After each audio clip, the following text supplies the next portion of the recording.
Excellencies, distinguished speakers, colleagues, ladies and gentlemen, good afternoon, good evening, and good morning. A very warm welcome to all, and thank you for joining us from around the globe to this second event in the series of regional conversations on Building Back Better that ESCAP is organizing. My name is Hamza Ali Malik, and I'm the Director of Macroeconomic Policy and Financing for Development here at ESCAP. I'll be your moderator today to facilitate the discussion on financing for development in the era of COVID-19 and beyond in Asia and the Pacific. Basically, the discussion will revolve around three broad areas. One, can and for how long the countries sustain the momentum on expansionary policies without adverse implications? What national, regional, or global initiatives are needed to address challenges of fiscal space, debt vulnerabilities, and foreign exchange liquidity in the region. Two, how to finance the needed spending and investments for economic recovery and for the 2030 agenda in Asia and the Pacific, and what policies need to be implemented for this purpose. And three, what policy tools and changes are needed to ensure that the recovery is resilient, inclusive, and sustainable, and how can regional cooperation help in this regard. I look forward to an exciting conversation. But before we start, I would like to request the honorable ministers and distinguished speakers to kindly keep their videos on and their microphones on mute when you are not speaking. For participants in the MS Team platform, we kindly request you to turn off the video and mute your microphone. So let's begin.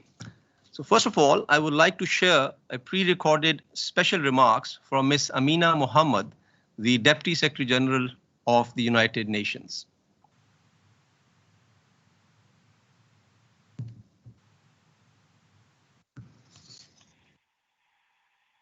Excellencies, ladies and gentlemen, I thank you, Armida, ESCAP Executive Secretary, for organizing this conversation on financing for development in the context of the COVID-19 emergency. The pandemic has wreaked havoc on lives and livelihoods around the globe. It has revealed a glaring lack of resilience in our societies and economies. Policymakers are now focused on socioeconomic recovery plans.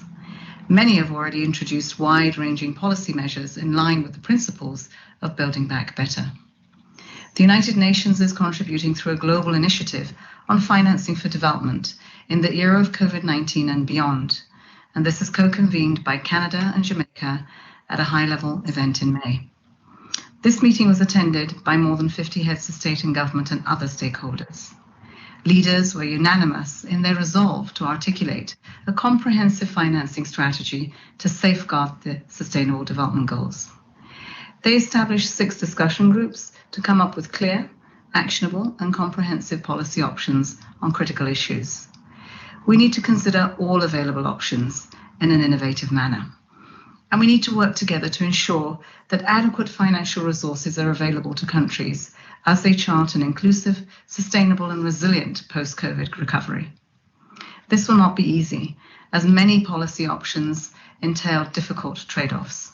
Fiscal space in most countries has narrowed considerably, along with a rise in public debt levels. Adequate fiscal space and sustainable debt positions in the medium to long term are critical for sustaining economic recovery. Crucially, while providing a baseline for how we can recover from this crisis, we must also ensure that policy responses are tailored to the different needs of countries and local circumstances. In Building Back Better, we must also ensure that we capitalize on this opportunity to put in place preventative measures to protect lives and livelihoods where the next crisis may come. The SDGs must be at the heart of recovery plans. That means investing in social safety nets, health, education, and decent jobs. We must also bolster climate resilience.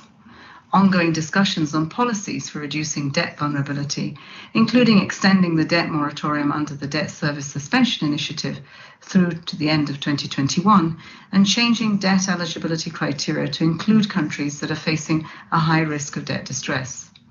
To maximize the impact of such policies, the participation of the international financial institutions and private creditors is also being discussed. Measures to ensure medium to long-term debt sustainability, such as improved public debt management, strengthening debtor and creditor transparency, and multilateral approaches to sovereign debt restructuring, are also part of these discussions. On the 8th of September, there will be a global meeting of finance ministers in New York to discuss the menu of options proposed by the 6 discussion groups. The options discussed will then be transmitted to a high-level meeting of heads of state and government on the 29th of September. This process will feed into the ongoing work of the G20 and other fora. The UN system, including the ESCAP Secretariat, continues to support these discussion groups. ESCAP is fully engaged in taking forward your action points on building back better and providing a regional platform for your contributions. I wish you a very successful meeting. Thank you.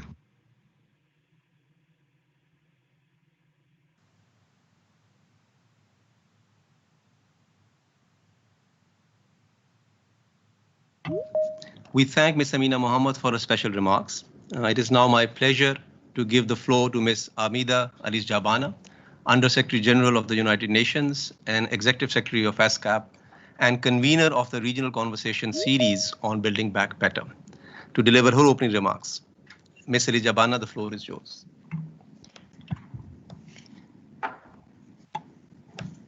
Excellencies, distinguished participants, ladies and gentlemen, a very good afternoon, evening, morning to all of you. A warm welcome to the second event of our Regional Conversation Series on Building Back Better. Today's regional conversation is about financing for development in the era of COVID-19 and beyond. This is an immensely important topic in these extraordinary times. As highlighted by the UN Deputy Secretary General, Amina Mohammed, I'm delighted that Asia-Pacific member states are joining at this regional conversation. First of all, I would like to express our sincerest appreciation to the Ministers of Finance, co-leads of 3 discussion groups for speaking live at this event today.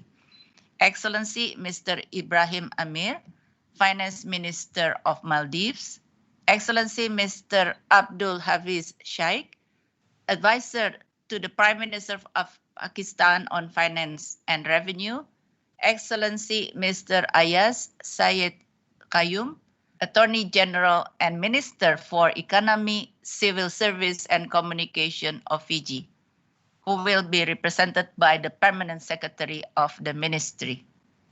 I am also grateful to Mr. Masatsugu Asakawa, or Masasan, President of the Asian Development Bank, for joining this conversation series.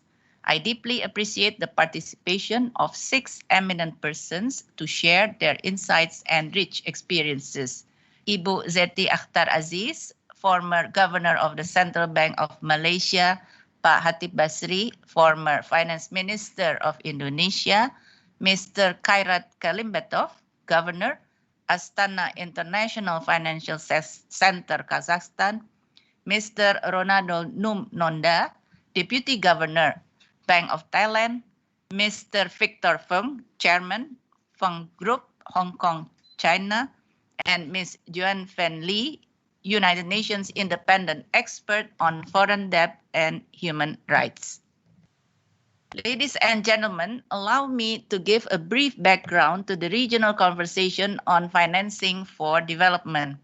The socio-economic impact of COVID-19 pandemic has been severe, with most economies of the Asia-Pacific region facing considerable economic contraction, job losses, and rise in extreme poverty and socio-economic inequalities. Today, it seems that the severity of COVID-19 crisis could slow down the progress made to date towards sustainable development. Governments have responded with emergency measures to provide relief to affected households and firms. Many of our member states, however, are now facing diminished fiscal space and rising debt levels as revenues dwindle due to a substantial slowdown in economic activity, and spending needs escalate to support the recovery efforts from COVID-19 crisis. Several member states are also experiencing sharp drops in foreign exchange inflows due to decline in export earnings, remittances, tourism, as well as FDI. As a result, many policymakers are tackling difficult choices over how to prioritize development spending while continuing to service their debt obligations. In this context, there are three focus areas that can benefit from today's regional conversation. Again, first, addresses the challenge of diminished fiscal space and debt vulnerability. Second, ensure sustainable recovery, consistent with the ambitions of the Paris Agreement and the 2030 Agenda. And third, harness the potential of regional cooperation in support of financing for development. I'm very much looking forward to your reflections and deliberations on this focus area. Thank you very much.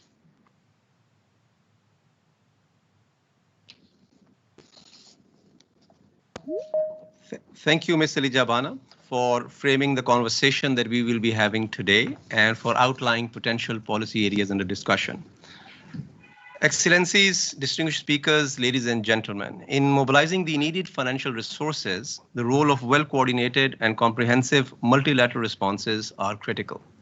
In this vein, the Asian Development Bank is at the forefront in supporting countries to navigate through the socio-economic impact of the pandemic. I'm pleased to share a pre-recorded special remarks from Mr. Masatsugu Asakawa, President of the Asian Development Bank. Excellencies, ladies and gentlemen, I would like to thank Armida for giving me the opportunity to deliver opening remarks at this important event. The COVID-19 pandemic has taken a huge toll on our region and the world. Our pandemic has caused thousands of lives and put a heavy burden on our health systems and economies. This year, most of ADB's developing member countries will experience economic contraction, and the region as a whole will experience its lowest growth in 6 decades. Efforts to lift hundreds of millions of people in our region out of poverty have been set back. From the early stage of the pandemic, ADB provided grants to our DMCs to meet their urgent needs to purchase personal protective and medical equipment. Then on April 13th, we launched a $20 billion comprehensive response package. As part of this package, we developed a new emergency counter-cyclical fiscal support instrument called the COVID-19 Pandemic Response Option, or CPRO, to help support strained government budgets. We have already committed $6.9 billion to those CPRO programs in 16 countries. ADB has also provided much needed liquidity and working capital to the private sector through trade and supply chain finance, especially for micro, small, and medium-sized enterprises. In total, ADB, together with our partners, have provided about $16 billion of loan and grant assistance to support the COVID-19 response of our DMCs. We also bear in mind that we must retain our capacity to continue to provide sufficient financing to our DMCs. This is important not only because we need to brace for possible future waves of the pandemic, but also because ADB wants to support our DMCs to recover from the crisis with a renewed focus on achieving the Sustainable Development Goals. The SDGs and related targets in the Paris Agreement on climate change provide strong frameworks for the post-pandemic recovery in Asia and the Pacific. But realizing these ambitions will not be easy. We need to build our economy and society with green, resilient, and inclusive measures. Investing in infrastructure that satisfies G20 quality infrastructure principles should be an important part of post-pandemic recovery packages. We also need to address worsened income inequality due to the pandemic and ensure affordable, accessible, and high-quality education and health services.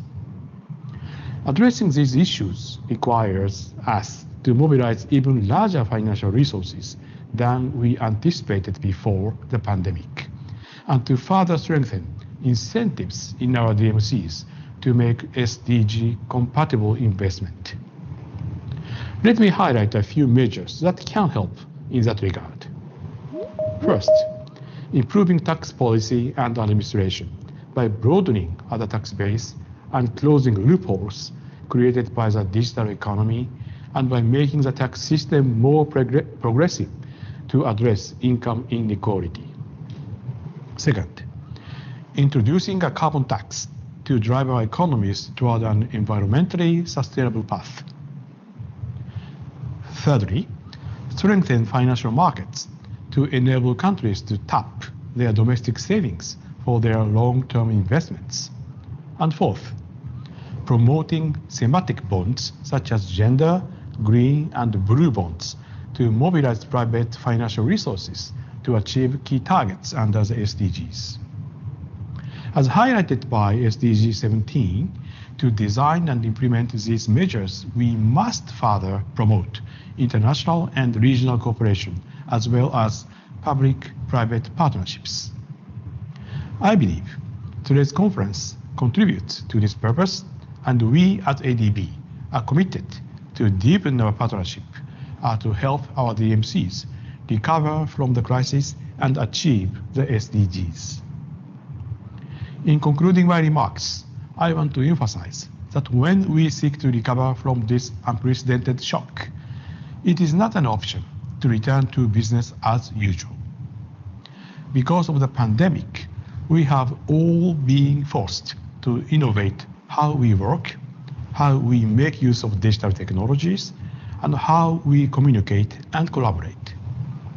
Going forward, let us harness this momentum and make it part of our new normal.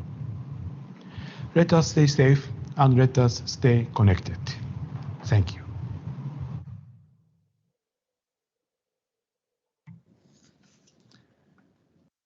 We thank Mr. Asakawa for his messages and for sharing his views. Now, before I request honorable ministers to share their thoughts, I would like to play a short video related to the issues surrounding financing for development in the era of COVID-19 and beyond.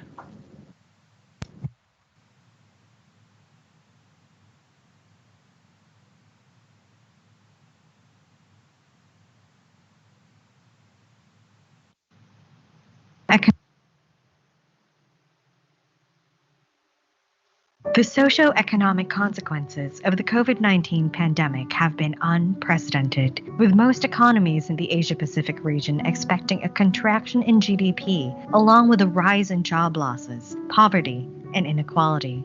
Expansionary fiscal stimulus packages for recovery have squeezed fiscal space and increased public debt. Can countries sustain the momentum on expansionary policies without adverse implications?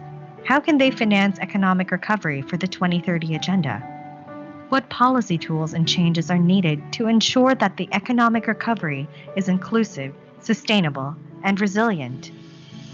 To respond to the pandemic, the United Nations Secretary General, the Prime Minister of Canada, and the Prime Minister of Jamaica convened world leaders, international organizations, the private sector, and civil society to launch a collective response to tackle the COVID-19 emergency.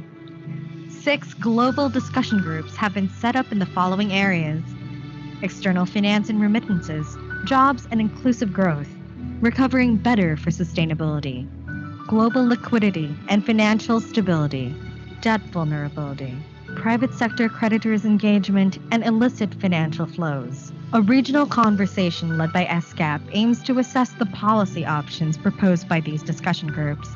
ESCAP member states and thought leaders from the region will share their insights on the proposed policy options most suitable for the region's socio-economic responses to COVID-19. In cooperation with the member states, ESCAP remains committed to assist the region's efforts in achieving a resilient, sustainable, and inclusive recovery in Asia and the Pacific.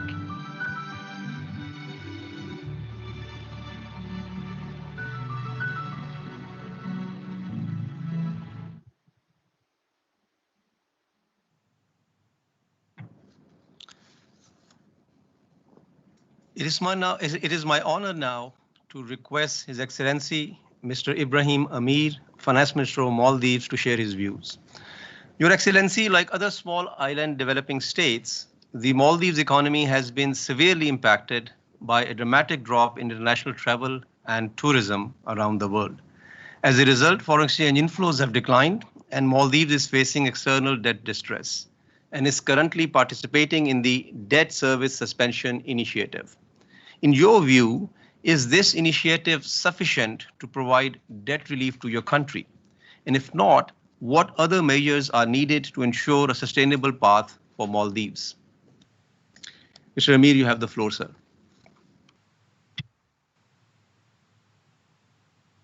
Thank you, Hamza. Welcome, excellencies and distinguished participants. As rightly highlighted, Maldives, being a tourism-dependent nation, has been amongst the countries severely impacted as we closed our borders and enforced a nationwide lockdown to curb the virus. Maldives is an upper middle income country, but one that also sits on the unique crossroads that comes with being a small island developing state, faced with many challenges and risks in achieving our developmental objectives. To finance our ambitious development agenda, including our infrastructure projects, such as providing safe water and sanitation, harbors, education, and access to healthcare to our 200 inhabited islands, we have had to resort to external borrowings, and the outcome of these investments will only be seen some years later as our vision of decentralization comes into life as outlined in our National Development Plan, which is being developed. When COVID-19 struck, we were on this road to achieving our developmental targets for the people and with plans to expand economic activities for the people and with plans to expand economic activities and strengthen our public finance management with many reforms being undertaken. However, today we find ourselves in a dilemma whereby our financial resources are depleted. Our livelihood has been very much interlinked with tourism, with a major proportion of the workforce being employed in this sector, which contributes directly to 25% of GDP and indirectly account over 60% of our GDP. Government expected revenue declined by more than 50% of the initial budgeted revenue due to the halt in tourism. Due to this, we implemented several measures on expenditures. The initial approved budget for the year has been reduced by 17% to address the growing financial gap. With measures such as salary reductions from top categories, the pause of investment projects which had not been contracted or financed, and other reductions in discretionary spending such as travel and repairs to the maximum extent possible. Additionally, we allocated funds to support COVID-19 efforts for health and social responses, economic relief to businesses and SMEs affected, income support to individuals, debt moratorium through domestic banks, and support to the state-owned enterprises as their revenue had also been heavily hit. Despite the fall in revenue and risk of debt distress, we remain committed to servicing our debt obligations. And although we have benefited from the debt suspension initiative, it is not significant enough compared to the unsecured financing gap we are faced with. We seek this initiative to be extended to include guaranteed debt as well as more options for concessional financing opportunities from donor agencies to limit our non-concessional borrowing requirements. I would like to highlight that as an environmentally vulnerable nation like Maldives, we have undertaken numerous mitigation and adaptation measures and efforts, and we ask to benefit from the innovative financing instruments linked to these outcomes as green and blue bonds for sustainable growth. We urge the donor agencies and organizations to work with us and support us in our work to sustain not just our economy and livelihoods, but the very environment we live in. We require access to these instruments to build better and to invest in projects with positive environmental, economic, and climate outcomes. To start with, we seek immediate technical assistance to identify potential projects, marketing to PRI signatory investors, comprehensive designs with more flexible conditions for a quick recovery. I would like to state that all our tourist resorts are separate, secluded islands, and therefore naturally quarantined with accommodation very adequately distanced, which makes our island safe for tourists under the new normal. And so we urge all organizations and countries to encourage safe travel for survival of countries such as us. We have advocated for a global trust fund for restarting the travel and tourism industry, which will benefit the countries dependent on the industry as the main source of income. Reopening global borders and the resumption of tourist travel is crucial, and the trust fund could help by funding the safety such as investments in equipment for real-time on-site testing, marketing, and so on. The fund can be seeded through contributions which can then be matched by governments. This will benefit global tourism in a large scale. These are unprecedented times. Unprecedented times require extraordinary actions. The UN has been an important development partner for the Maldives, assisting in many key areas such as climate change mitigation and adaptation, good governance, women's empowerment, and gender equality, and has also been an important source of assistance and comfort for the country in times of natural disasters and crises such as this. I would like to thank you for facilitating this conversation and aiding in finding ways to build our resilience during this difficult time. Thank you very much.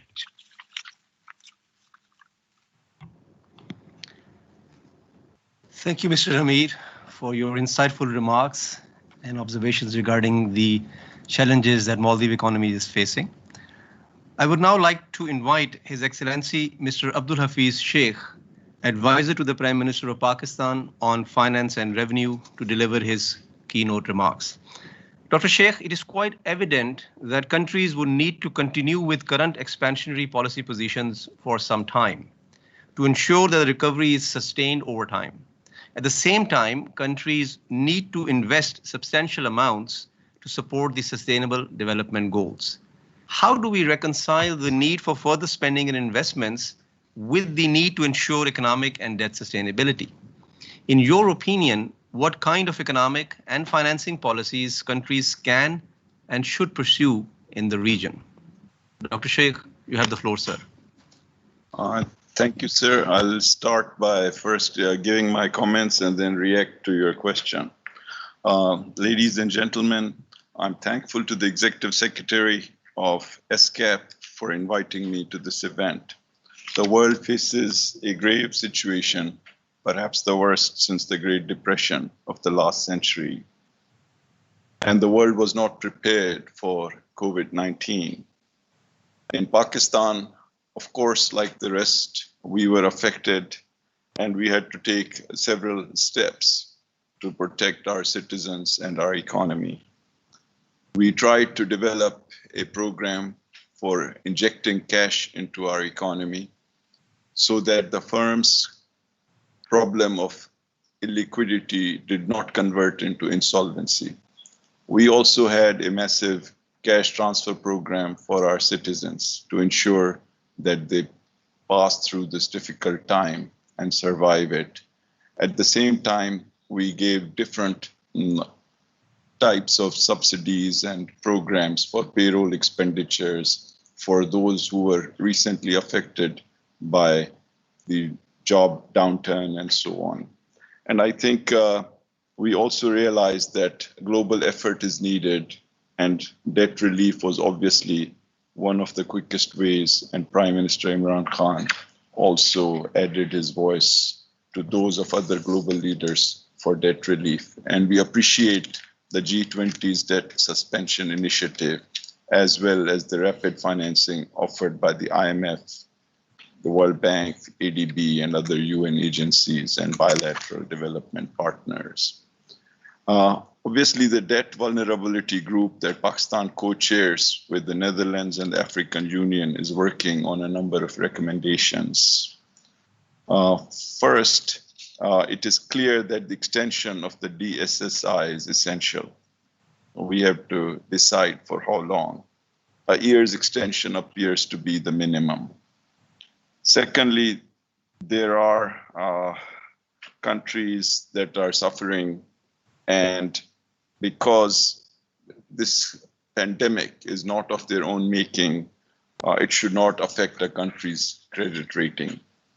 The G20 has also asked multilateral banks, development banks to participate, and I think that will be well worth it. The World Bank has announced its intention to deploy 160 billion over the next 15 months, and an adequate part of this should be made available to the DSSI eligible countries. Some middle-income countries, especially among the small island economies, have suffered, and they should be also considered for DSSI support. The debt vulnerability group has also identified a few other early actions like debt swaps for health, SDGs, climate investments, and we support them so long as transaction costs are low enough to make the swaps worthwhile. Reprofiling debt is another option which appears to be extreme but could be considered for African countries, especially on a case-by-case basis. There's also a regional resilience fund suggested by the Economic Commission for Latin America. ESCAP may consider its relevance to the Asian region. Some LDCs have, talked about outright debt cancellation. This may be politically difficult, but if there are some countries desperately in need of that sort of remedy, it may be considered on a case-by-case basis. A serious consideration is being accorded to a proposal from the Economic Commission of Africa on a liquidity and sustainable facility. And I think this could generate low interest loans to emerging market and developing countries. And a similar facility should be considered for low-income countries.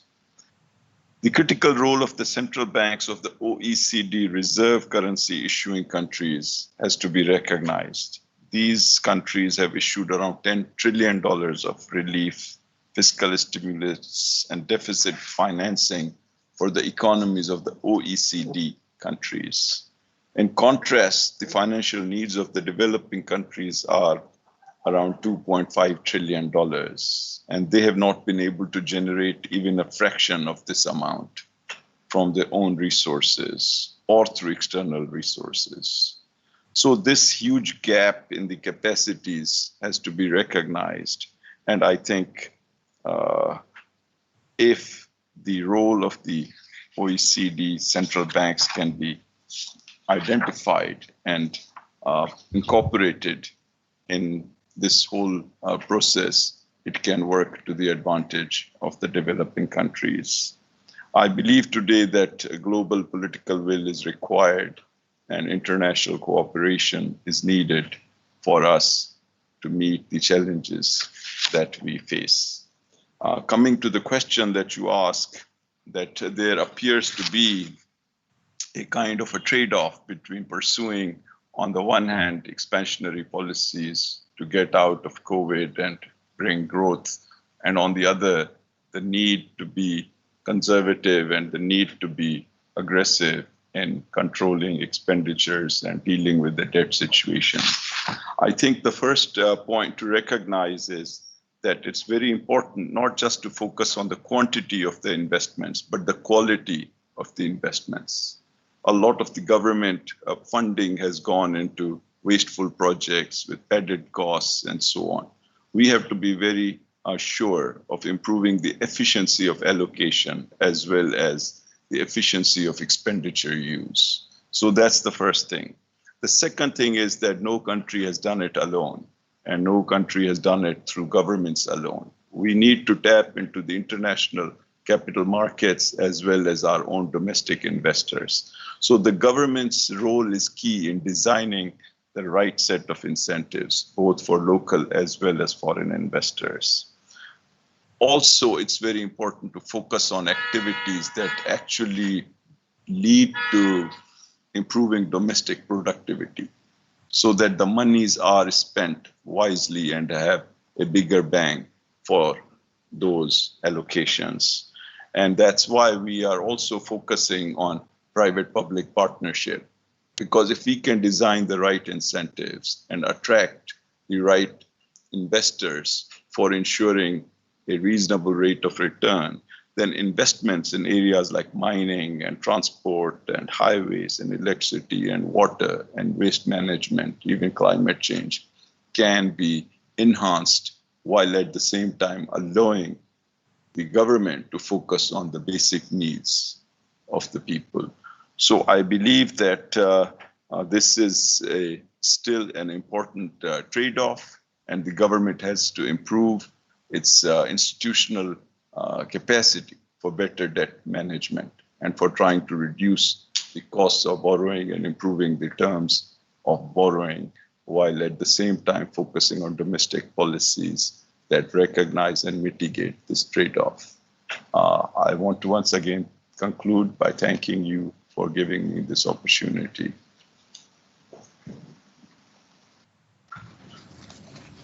Thank you, Dr. Sheikh, for this very comprehensive remarks and sharing your views on a range of policy options that are available to the government. Let me now move on to the government of Fiji, and the Permanent Secretary of Economy will be delivering the remarks on behalf of the Honorary Minister Aiyaz Sayed-Khaiyum, who unfortunately could not join us because of a last-minute urgent commitment. So, Mr. Permanent Secretary for Economy from the Government of Fiji, the floor is yours.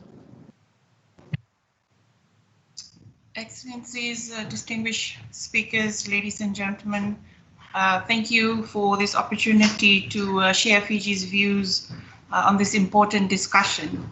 As we all know, COVID-19 has put unprecedented strain on the global economy that has provided a harsh yet relevant insight into the scale of disruption that could become increasingly common as the climate crisis unfolds. While we recognize the crisis we face, we must also see this juncture as an opportunity to fundamentally reorient our policies and investment priorities and push forward with the reforms and activities needed to avoid future disruption and catastrophes like the current pandemic. The policy paradigm and financing architecture for recovery and relief efforts must therefore mainstream zero carbon and sustainability principles. Fiji, as the co-chair of Discussion Group 2 on Recovering for Better Sustainability, will strongly advocate for the following strand of policies, which encompasses the far-reaching nature of the Sustainable Development Goals and the Paris Agreement. Firstly, on health, we need to invest in inclusive, resilient, and equitable health systems, recognizing that the foundation of any nation and economy is the health of its citizens. We need to reassess health coverage and service provision in light of new threats. Investments in health is and always has been a highly effective and strategic investment with high socioeconomic returns. Secondly, it is vital that vaccines developed for COVID-19 and any other global health threats are made available as a global public good. It is in our collective interest to ensure that pandemics do not occur, and prevention requires cross-border and collective effort. So we must therefore ensure that no country or company can economically control or distort access to affordable vaccine solutions. In relation to social protection, policies and investments that can create measurable benefits for human well-being, ensure human rights are protected, gender gaps and inequality addressed, and promotion of skills development must be scaled up. Skills protection, social protection must lie at the heart of long-term national policies while accounting for inherent and current future risks. This means ensuring that the way we recover from this pandemic does not inadvertently fuel future socioeconomic and environment crises. The international community must continue to ensure that there are sufficient resources to support social protection measures and mechanisms, including through adaptation finance, risk financing, and affordable insurance solutions for the most vulnerable in society. On nature-based solutions, we must also usher in a renewed focus on nature-based solutions to deliver sustainable ecosystems, climate-smart agriculture, and sustainable resource management that integrates climate adaptation and resilience across governments, private sector, civil society, and academia. On the multilateral development banks and international financial institutions, they must be encouraged to use their resources, knowledge, and convening power to systematically align their operations as a priority with the SDGs and the Paris Agreement, and to elevate their focus towards small states and least developed countries to recover from COVID-19 in a clean, safe, inclusive, and resilient manner. More importantly, the multilateral agencies must champion the treatment of any forthcoming COVID-19 vaccine, diagnostic medicine, and associated health technologies as a global public good, which must be made accessible and affordable to all countries. On sustainable disclosures, we strongly advocate for countries to commit to a sustainability-related disclosure framework that aligns with global standard-setting initiatives for all public and private market players, which should correspondingly encourage a shift in finance from brown to blue and green investments. They should also promote the development of domestic financial and capital markets, including, as mentioned earlier, thematic bonds like green and blue bonds.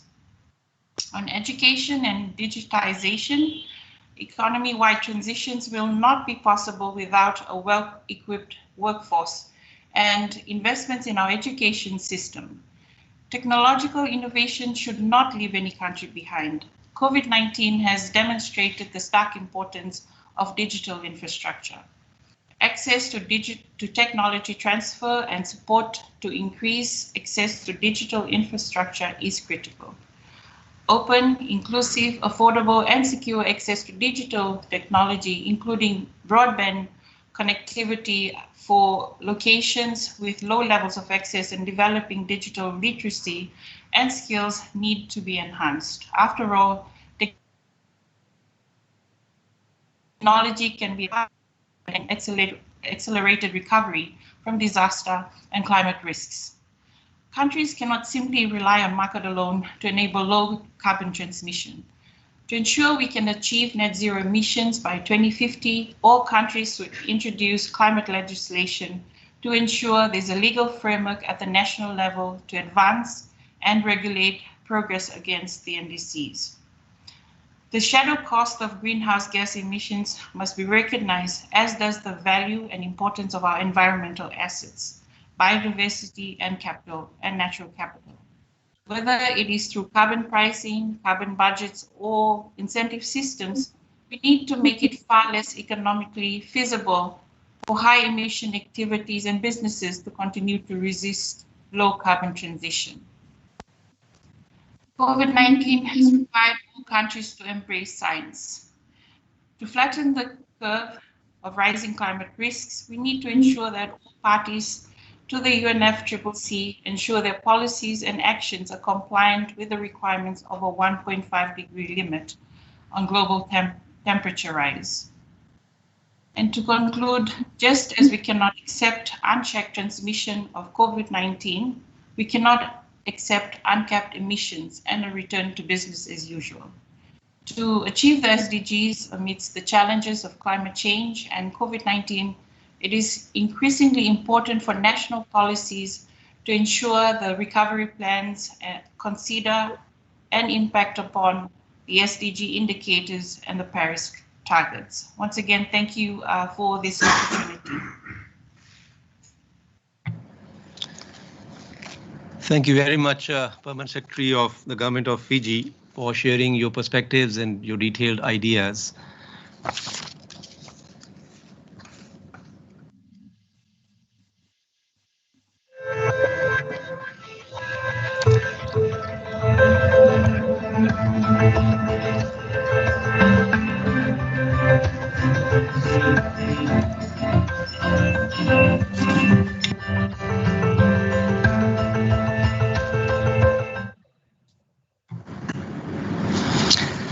So let's continue our conversation and move to the next segment and hear from some very eminent speakers that have gathered here today.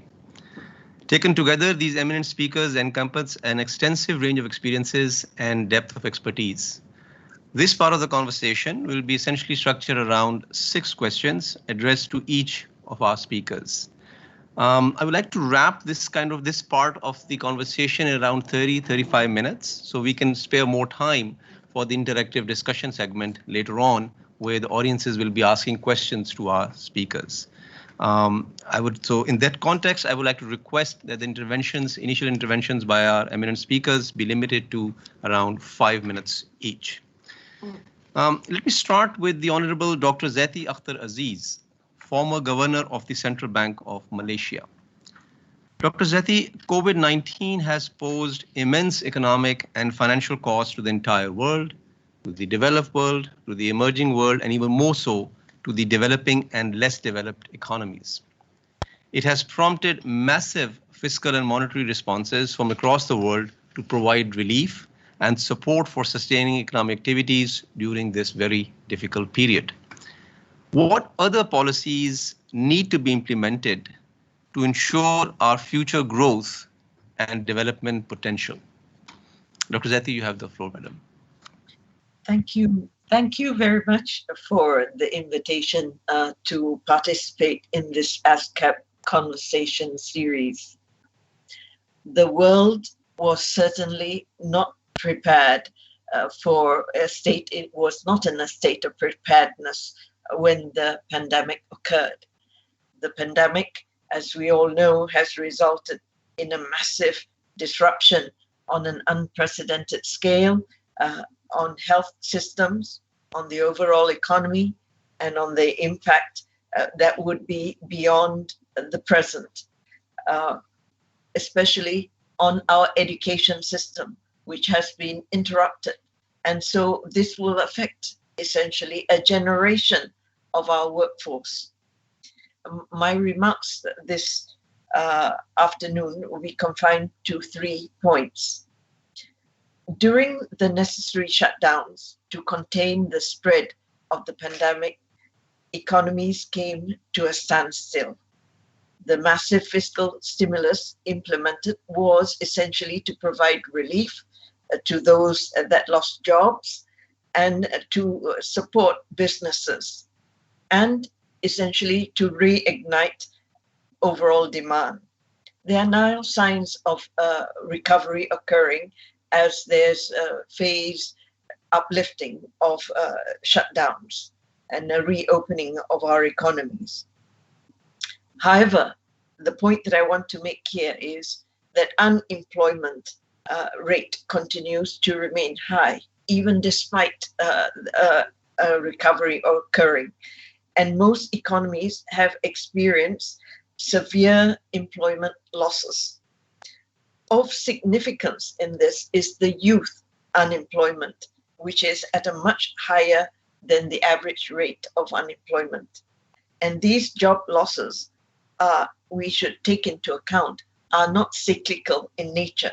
In other words, that is not due to just a drop in demand, but it is also due to structural changes that are taking place in our economies. This unemployment issue cannot therefore be solved only with a demand stimulus. But the issue has to be dealt is structural unemployment needs to be addressed. At the forefront of this change is the oncoming on stream of the digital economy, and this has already been mentioned. So, in my view, financing development therefore needs to be financing of investment for development. It needs to be for investment that will yield future returns. This will not just be the upskilling and reskilling of the existing unemployed, but also to respond to the change economic circumstances, which calls for different skill sets. And thus it calls for a transformation in the overall investment in education. This brings me to my second point. The nature of the investment for education has to change. It is now all about investment in the infrastructure, IT infrastructure, to allow for the virtual delivery of education and to allow for digital learning, thereby having the online learning platforms. It is the investment of the entire supply chain of education to ensure that teaching digitally can be delivered effectively. And that the outreach is also to the poorer communities, which we are all concerned about. No segment of the population should be marginalized when it comes to education. The third and final point that I would like to make is on an element that is key in the building of resilience. It is about having strong institutions. In this era of the pandemic, those with strong health institutions, including in the public sector, have done better in managing the pandemic. Similarly, this resilience is also evident in the financial sector for both in the public and private sectors when it has been strengthened following previous financial crisis. And of course, this was definitely done when Asia and Southeast Asia in particular experienced the Asian financial crisis.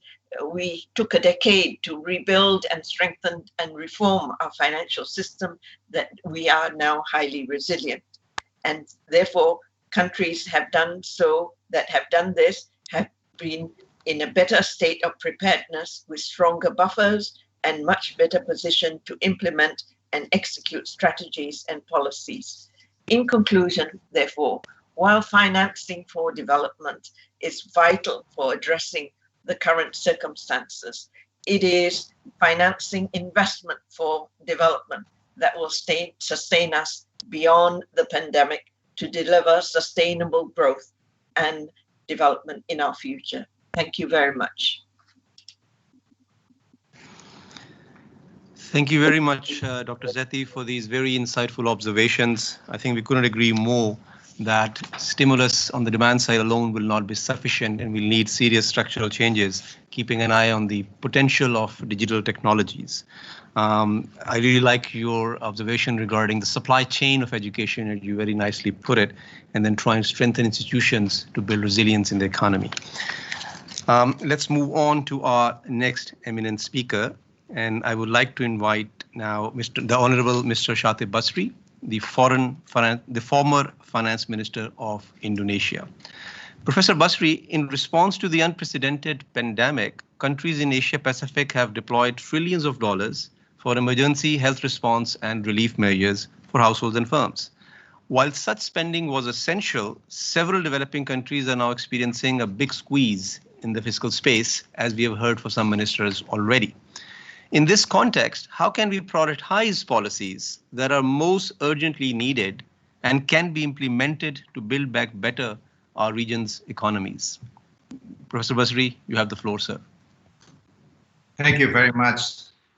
First of all, I would like to thank the Executive Secretary of ESCAP for inviting me and it is a great pleasure and honor to join this prestigious conversation.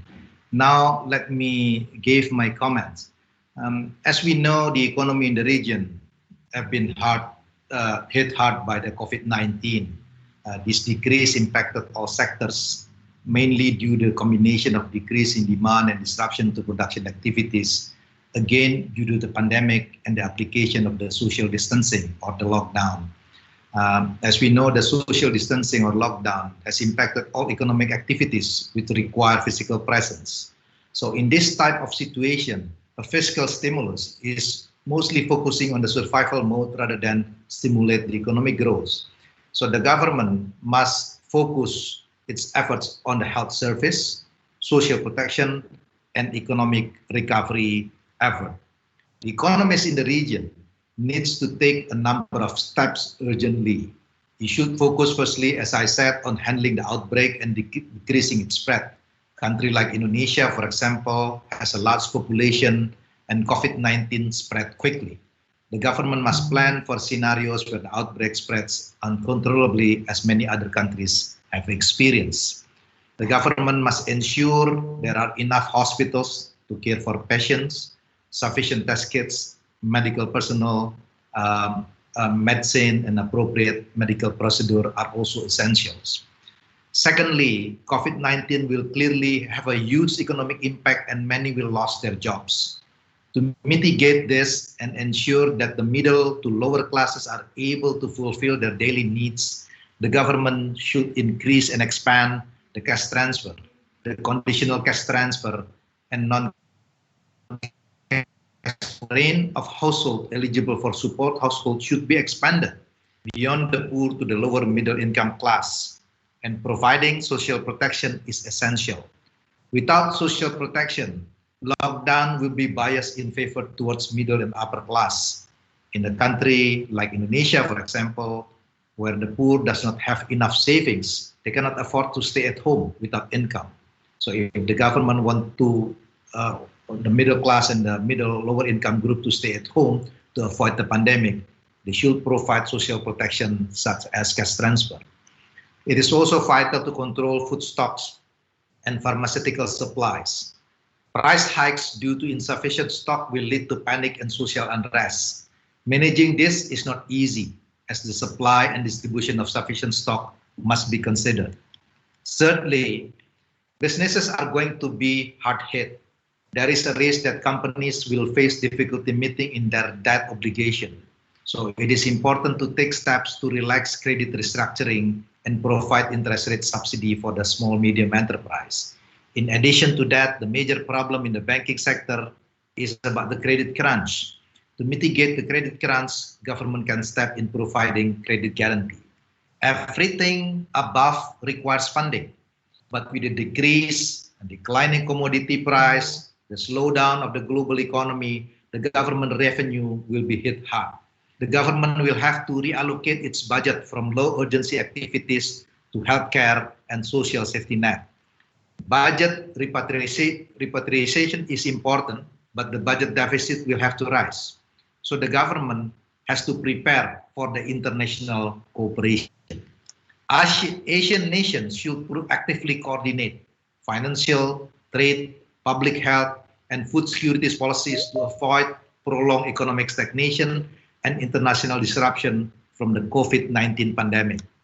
The weight and potential of Asian economies will be central to the global economic recovery from the COVID-19 crisis. Cooperation in Asia to effect immediate action and frame ongoing collaboration will help avoid unintended international consequences of national-driven policy response and a deeper and prolonged downturn. Regional and multilateral framework will increase capacity to contribute constructively to regional and global recovery. To address looming financial problems, for example, central banks and finance ministries should expand bilateral currency swap arrangement. In addition to that, support the development, production, and equitable distribution in Asia of diagnostic tests, a vaccine, and treatment through collective commitment of funds to the WHO COVID-19 Tools, or ACT Accelerator, and expansion of the COVID-19 ASEAN Response Fund to include ASEAN plus 6 nations. Thirdly, keep medical and food markets open. Trade in medical equipment and supplies should not be restricted after critical domestic needs have been met. Current bilateral initiative can be consolidated into a regional agreement. Fourthly, lead the development of protocols for people movement to fast-track the resumption of international commerce, travel for study, scientific exchange, temporary labor movement, and tourism via the introduction of protocols of health certification for international travel. Fifthly, embrace the accelerated digital transformation that COVID has brought to health management, a source of dynamism, greater opportunity for participation, higher productivity, and economic growth. And to conclude the RCEP agreement immediately to ensure regional trade solidarity. These collective Asian efforts are large enough to help safeguard in international system. So I do believe that ASEAN should lead collective Asian nation to implement this agenda through ASEAN plus 3 and ASEAN plus 6 groupings, engaging the East Asian Summit countries, including the United States, the APEC, the G20 forums, while stepping up to the lead forms of the WTO and IMF. Thank you very much. Thank you very much, Professor Basri, for these succinct yet very comprehensive and detailed remarks covering important areas ranging from investments in health, social protection, food systems, and so on, and supporting SMEs, and highlighting the importance of cooperation in trying to close the financing gaps that are inevitably likely to result, and then listing a whole bunch of several other observations. Thank you very much. Let me now move to next speaker. I would like to request Mr. Dr. Kairat Kelimbatov, Governor, Astana International Financial Center, Kazakhstan. Dr. Kelimbatov, coordinated and multilateral policy measures are critical to help economies recover from the socio-economic crisis induced by COVID-19, as we just heard from Professor Basri as well. In your opinion, what are some of the key priority areas of cooperation that Asia-Pacific policymakers should focus on? How could Astana International Financial Center, as a regional financial center in Central Asia, can promote regional cooperation in this regard? Dr. Kelimbatov, you have the floor, sir. Well, thank you very much, dear ladies and gentlemen. It's a great honor to talk to you this afternoon. So actually, I would like to focus more on a key agenda of Asia-Pacific or Asia in general. In the previous decades was more focused on connectivity.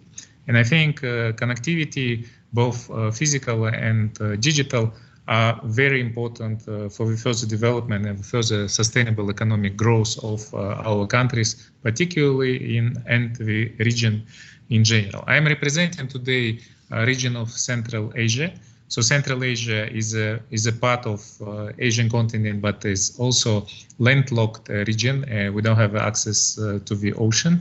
And in these terms, it's very much important to continue all the global connectivity programs, such as Belt and Road Initiative or ASEAN cooperation. Just to remind you that the Belt and Road Initiative and 2 land bridge routes across Central Asia are also very much important in terms of the connection of the Asian markets to the markets of Western and Eastern European countries. So in these terms, we see that when the physical trade been constrained due to COVID, the digital goods and services continue to bloom. So we all remember when after the SARS pandemic, it was a huge development of e-commerce, and I think that we will see the further development of the digital infrastructure.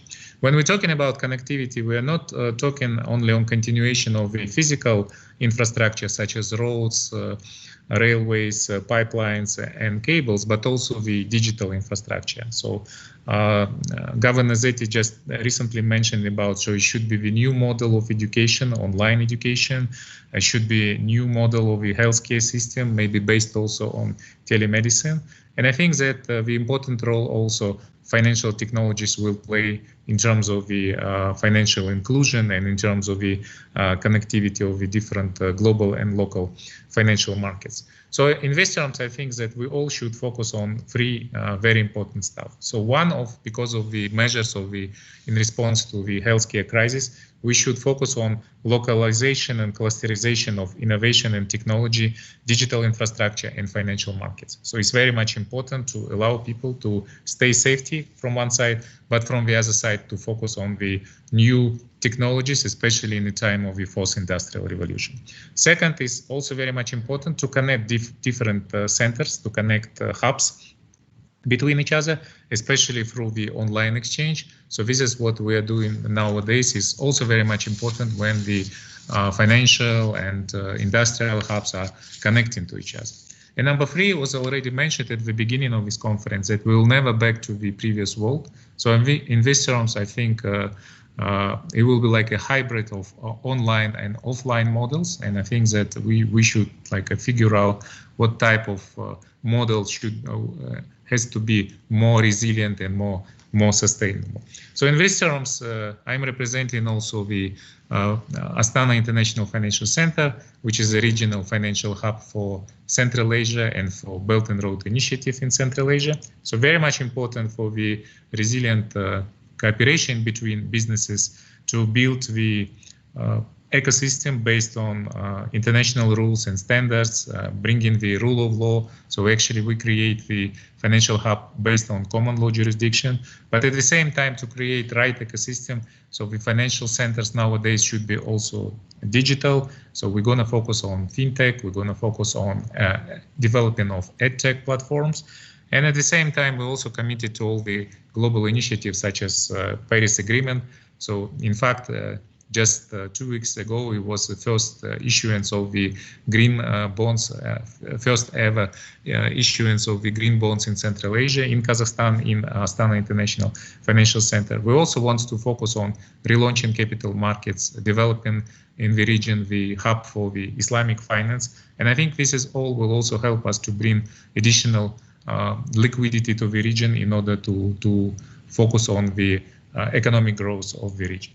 So I think that the most important is continuation of connectivity, building the digital connectivity, and in these terms, international cooperation, including online cooperation, is very much important to fight with the crisis. So thank you very much for your attention. So let me conclude my speech here. Thank you very much. Thank you very much, Dr. Kelimbetov, for these very insightful observations and bringing in the perspective of Central Asian economies and landlocked developing countries of our region, and re-emphasizing the importance of connectivity, both physical and digital, and for that, of course, the need to build digital infrastructure. Let me now turn to Ms. Yufen Lee, the United Nations Independent Expert on Foreign Debt and Human Rights. Ms. Lee is also a senior advisor on South-South Cooperation and Development Finance Cooperation of the South Center.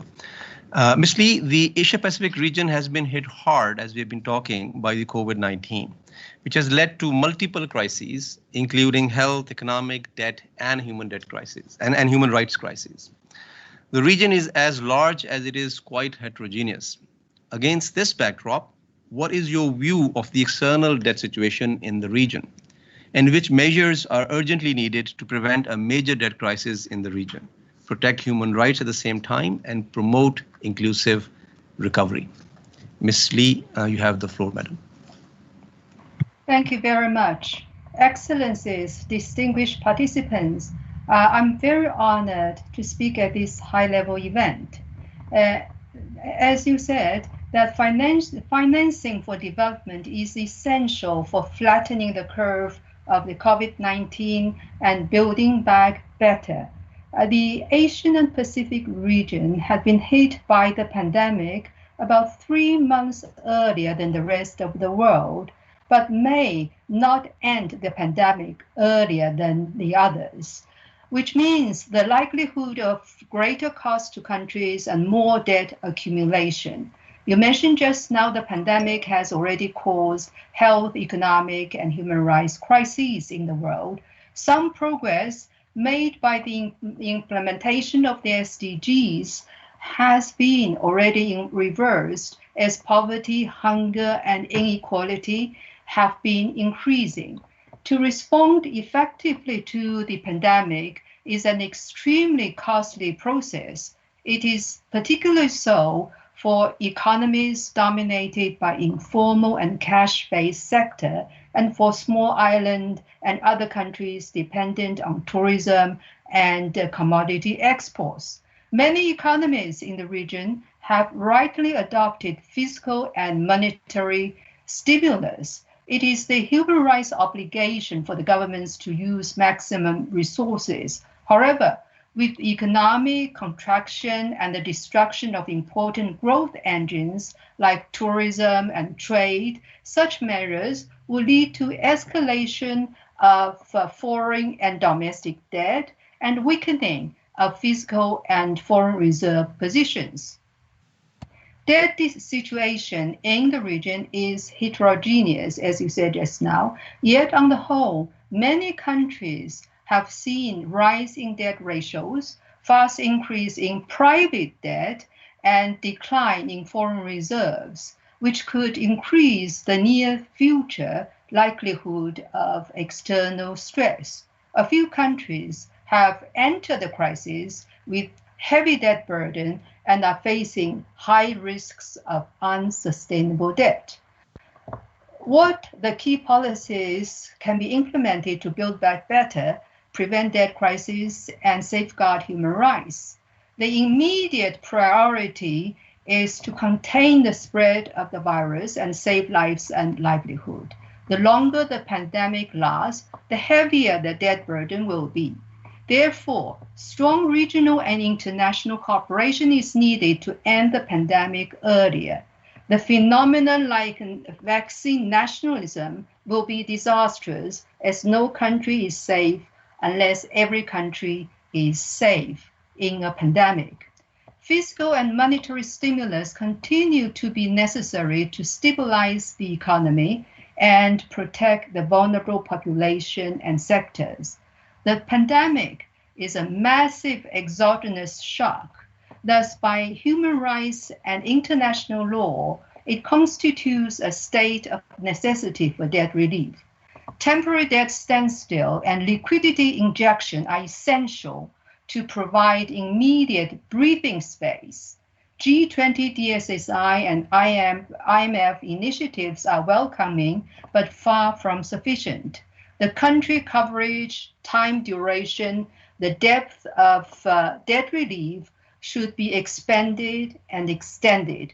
Countries could tap the initiative if they don't have very much to trade off. They should also use as much as possible multilateral financial resources like the IMF Emergency Fund and financing from regional and plurilateral banks, development banks, and other resources. With the changing landscape of development country debt, different policies could be considered.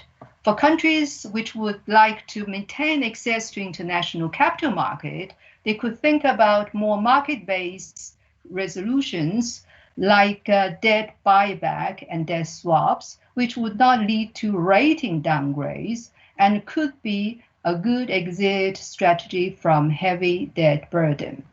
Debt exchange, debt reprofiling, and debt restructuring could result in loss to capital market, but obtaining deeper debt reduction. Capital controls would be needed if huge capital outflows like what happened in March and April will happen again.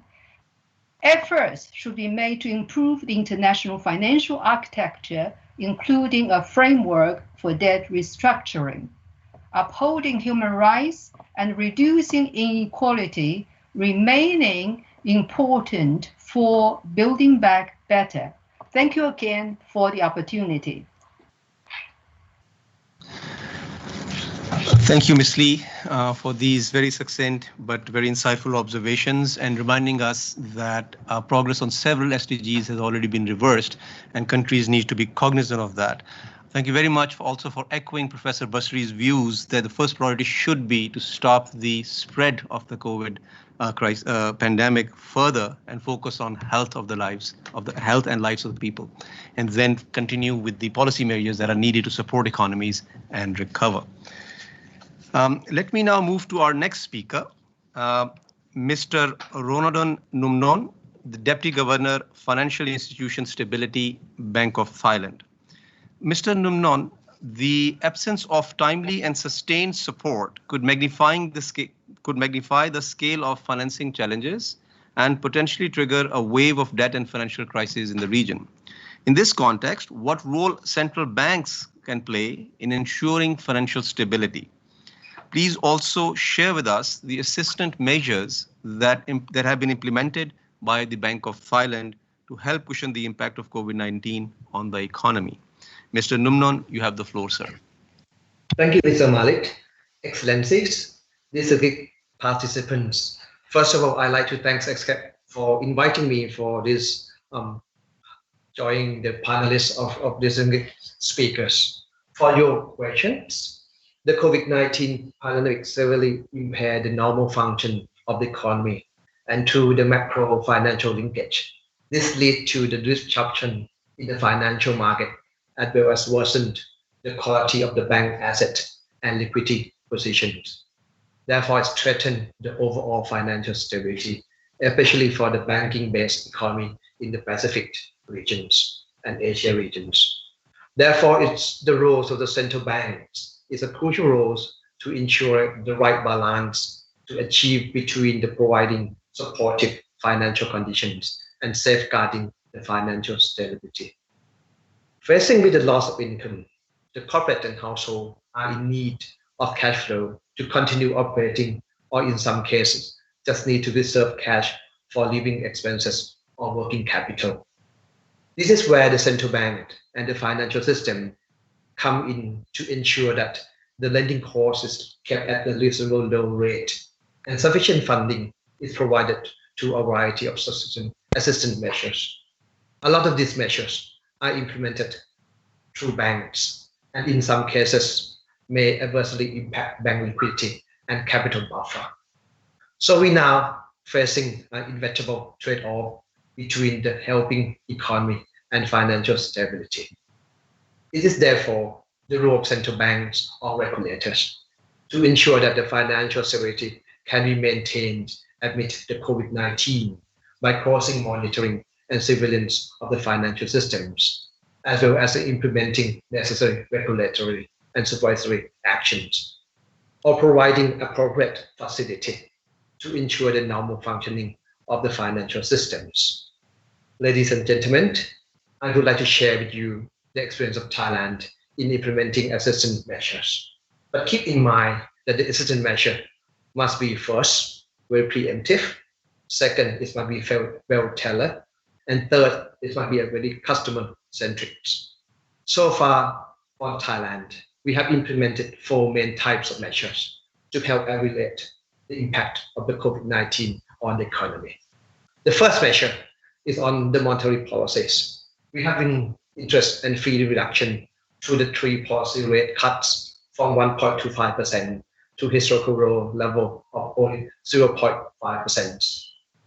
And we also reduce the amount of commercial banks pay into the financial institution development funds fee by half from 0.46% to 0.23% per year. And this lower will be kept for 2 years. The second measure has to do with the credit assistance and the low payment holiday. For the retail loan, we have lowered the interest rate ceiling for credit cards, personal loans, and car for the loans, title loans. And we also lower the minimum payment for the credit cards and moratoriums on repayment of the principal and interest rate on several types of retail loans. As far as the business loan, we also have 6-month loan payment holiday for SMEs with a credit line not exceeding 100 million Thai baht.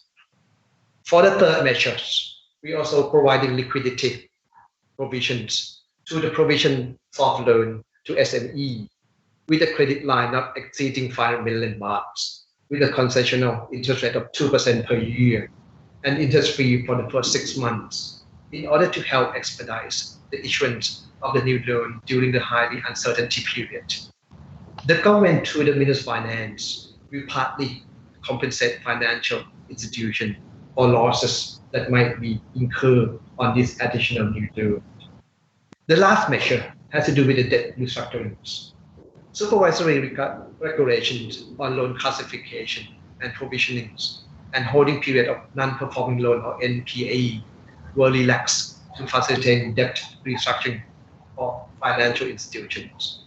In addition, the debt consolidation options and debt clinic are available to accelerating the debt restructuring process, especially for the retail customers.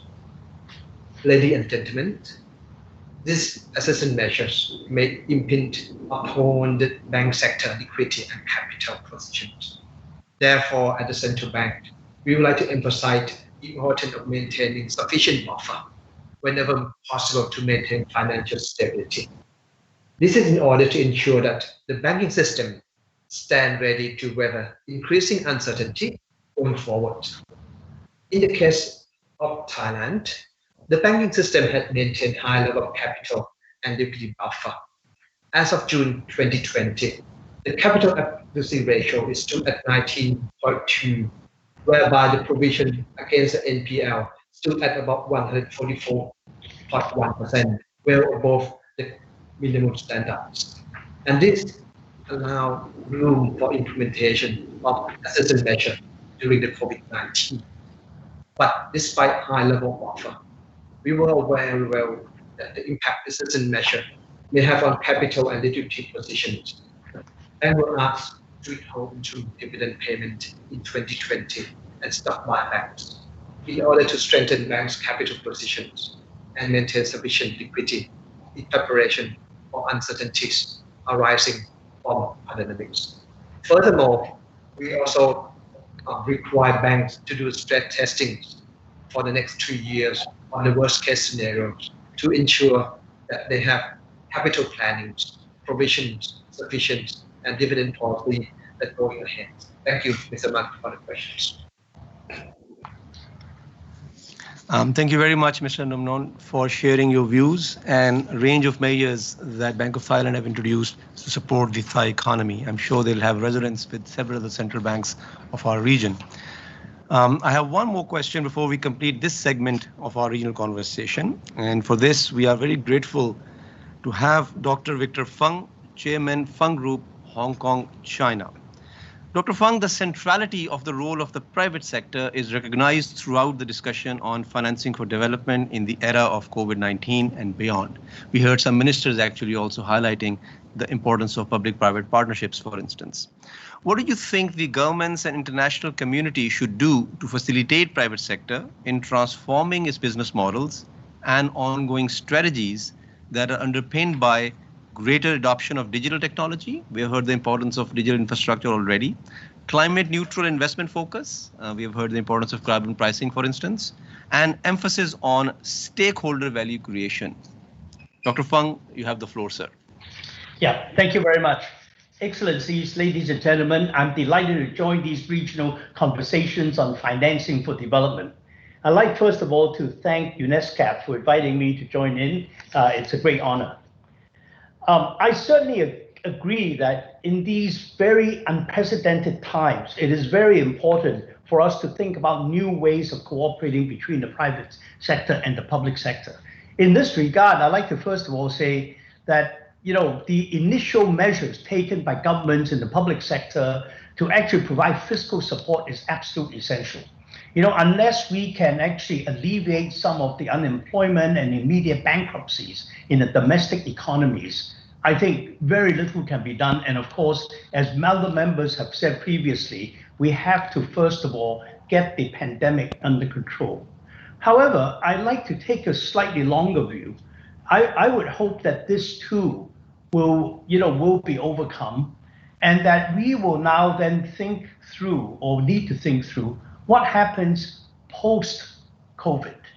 What happens, how do we actually think about the restoration of the global economy and the regional economy going forward.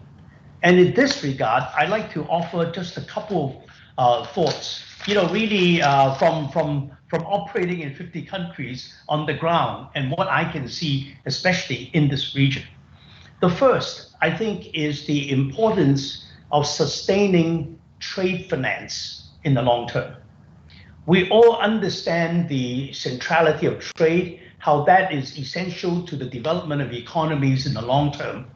Developing domestic economies obviously is essential in the short term, but that normally is not enough to sustain most economies. We have to continue to think about cross-border cooperation, cross-border trade.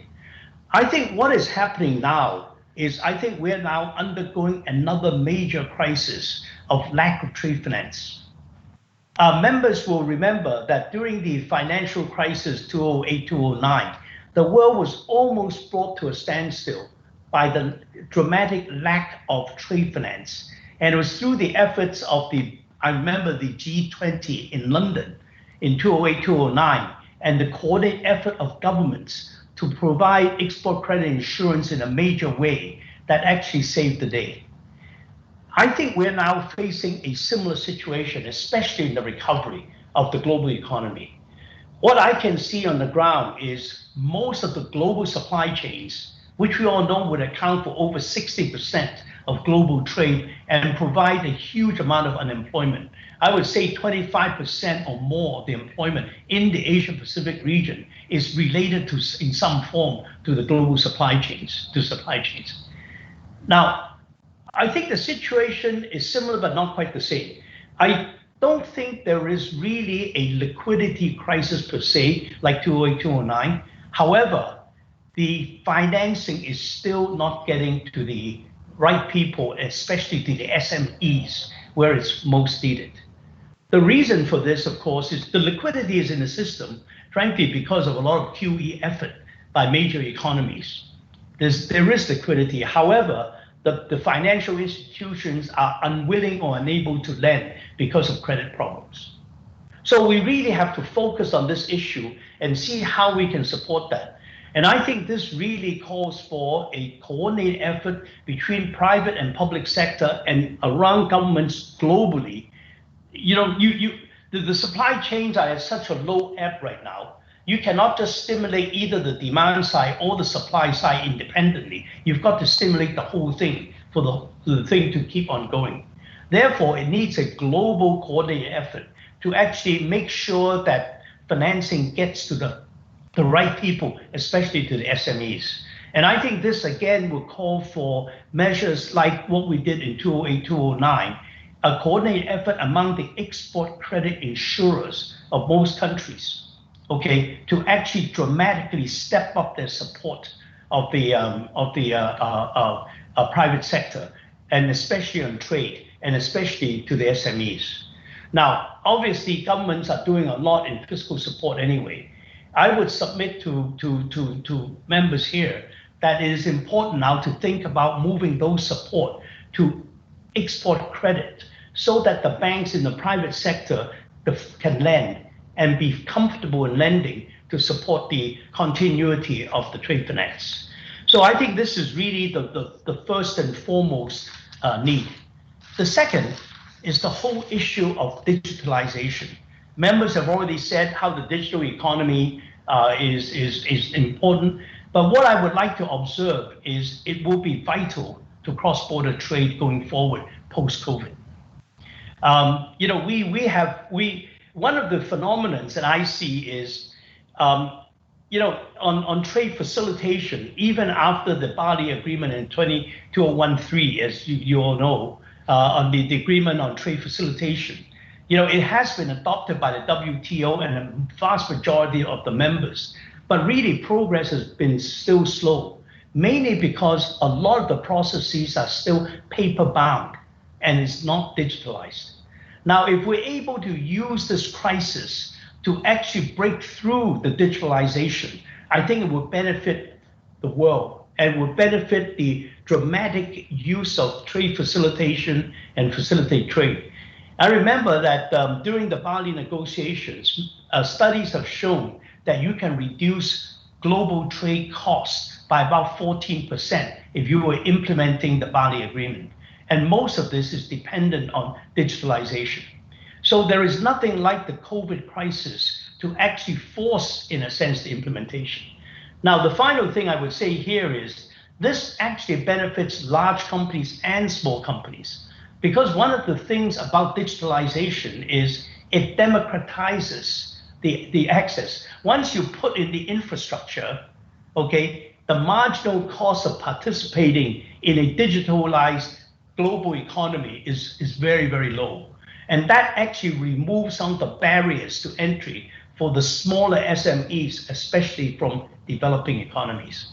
So I would submit that when we think about financing, when we think about investing for the future, we really got to put in the minimum infrastructure, digital infrastructure, for us to digitalize the global economy and for us to democratize the whole system so SMEs around the world can have access.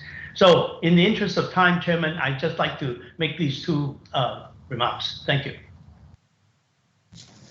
Thank you very much, Dr. Fang, for these very insightful remarks, for reminding us the importance of trade finance and trade facilitation and making sure that the financing or policy measures are reaching those that deserve it the most or need it the most, especially the SME sector.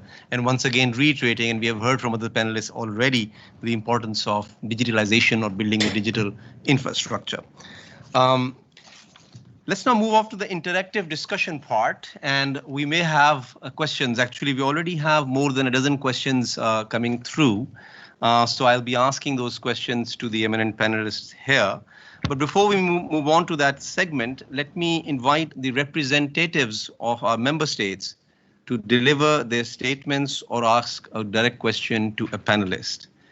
Please raise your virtual hand to participate and ask and keep your intervention very succinct, not more than 2 minutes. And if you have a specific questions for any panelists, please identify. So let me see if we have a specific question from anyone from our member states. From Bangladesh. Okay, sir, please go ahead, representative of Bangladesh. Yeah, I am Khairul Muzumdar, Joint Secretary, Minister of Finance. So I would like to the economic situation in Bangladesh and what we have done so far in terms of tackling the COVID crisis. You know, Bangladesh has achieved a remarkable progress during the last 12 years. Our GDP grew consistently at an average growth rate of say 6.7% over the decade. And last year, we have achieved 8.15% growth, which was highest in the Asia Pacific region. We have also seen good progress in per capita income, which is now above $2,000. And we became a lower middle income country in 2015, and we have fulfilled all the 3 criteria for graduation from LDC in 2008. Our father of the nation, Bangabandhu Sheikh Mujibur Rahman, has a dream that our nation will be free from poverty, and we are very nearer to the goal. In fact, the rate of poverty, that is headline poverty, has been reduced from 56.7% in 1992 to 20.5% last year. We have also made similar progress in extreme poverty, which has come from 41% to down to 10.5%. Despite the COVID crisis, we have also seen very good progress in remittance. I mean, we wanted to flag this particular issue. We saw that this is one of the last year, despite the COVID, we had 10.87% growth. Because we believe that this is because of our sound government policy, which is the provision of 2% incentives on money remitted, reduction in costs for remittance. This has also helped us in achieving foreign exchange reserve at over $38 billion. We have been pursuing a prudent fiscal policy to maintain a sustainable debt to GDP ratio. Our goal is to Honorable representative of Government of Bangladesh, if I may request you to please state your remarks directly. We can move on to the interactive discussion part. Thank you, sir.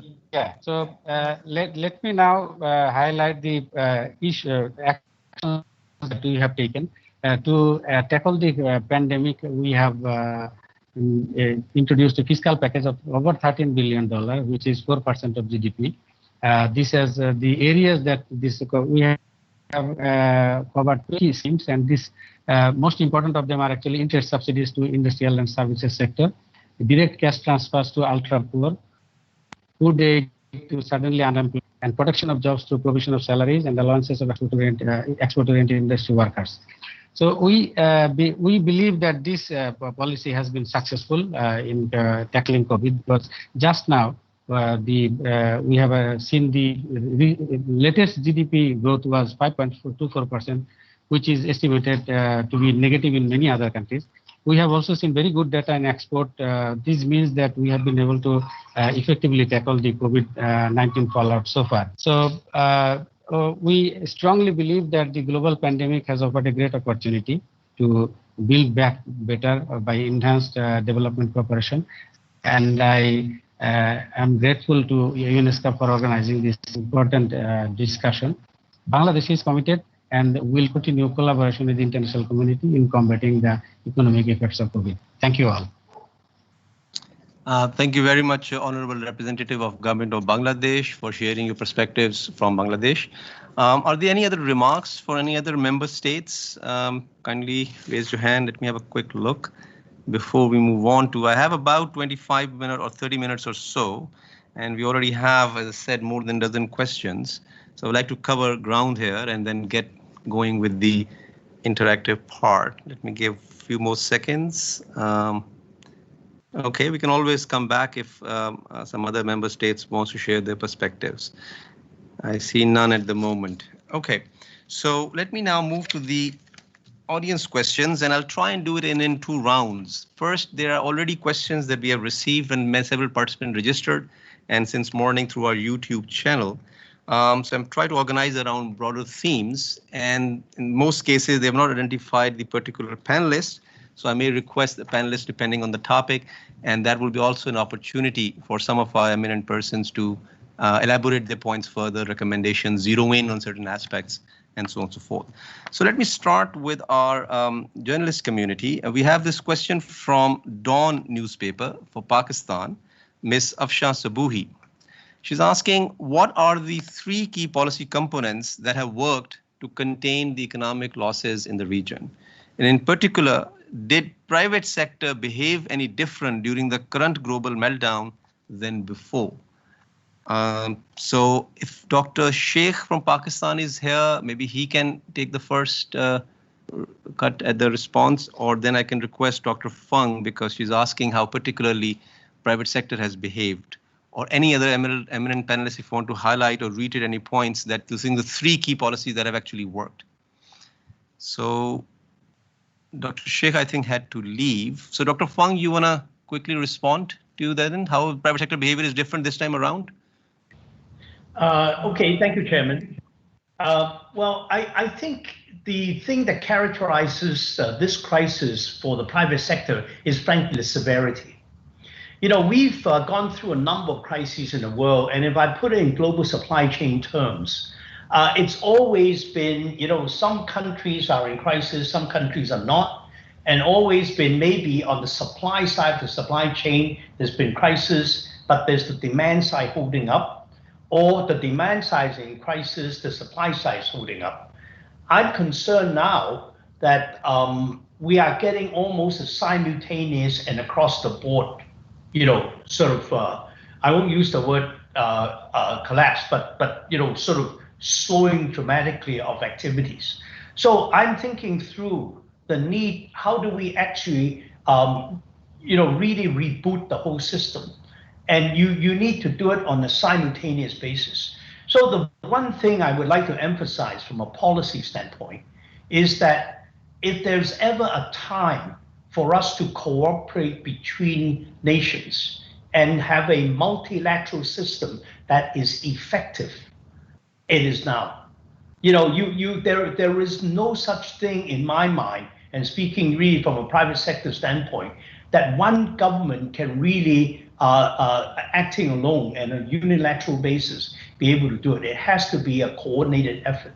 And this, for me, points to the need for a real deep rethink of how do we come up with the right multilateral system post-COVID that will be fit for purpose in the world.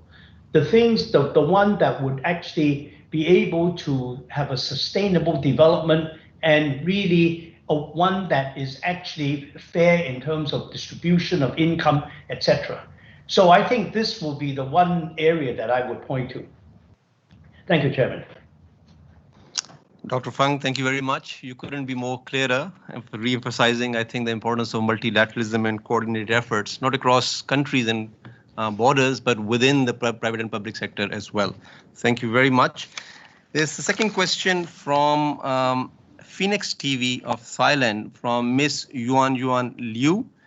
She's asking, what are the key challenges of development financing during the pandemic and post-pandemic era?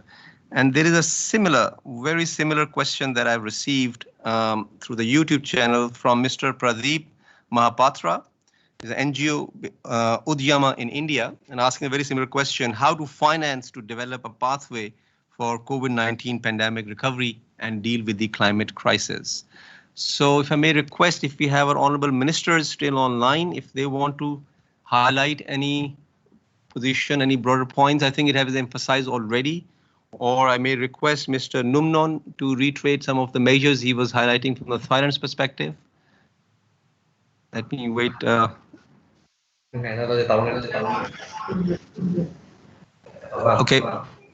Mr. Numnon, you want to go take a first jab at the question? Just to share a few ideas furthering the conversation. What are the key challenges we face in development finance, in financing efforts to post-COVID recovery? Yes, I think the key question is the eminent speaker has already mentioned. I think we have to emphasize on the development project that is emphasized on the sustainability of development of the countries, as well infrastructure projects. That I think is got to be the key for sustainability of the economy. And then I think that the key of the development project that we should use this opportunity to emphasize on sustainability, as all the eminent speaker has already mentioned. And I think it's quite challenging, I guess, at this moment to have restructuring reform. But I think this is an opportunity to take all the stakeholders to realizing the importance of sustainability, and the development project needs to be focused on that issue. Thank you, Mr. Numnon. Any other eminent speaker wants to highlight any or re-emphasize any points they may have highlighted earlier? Please go ahead, sir. Madam.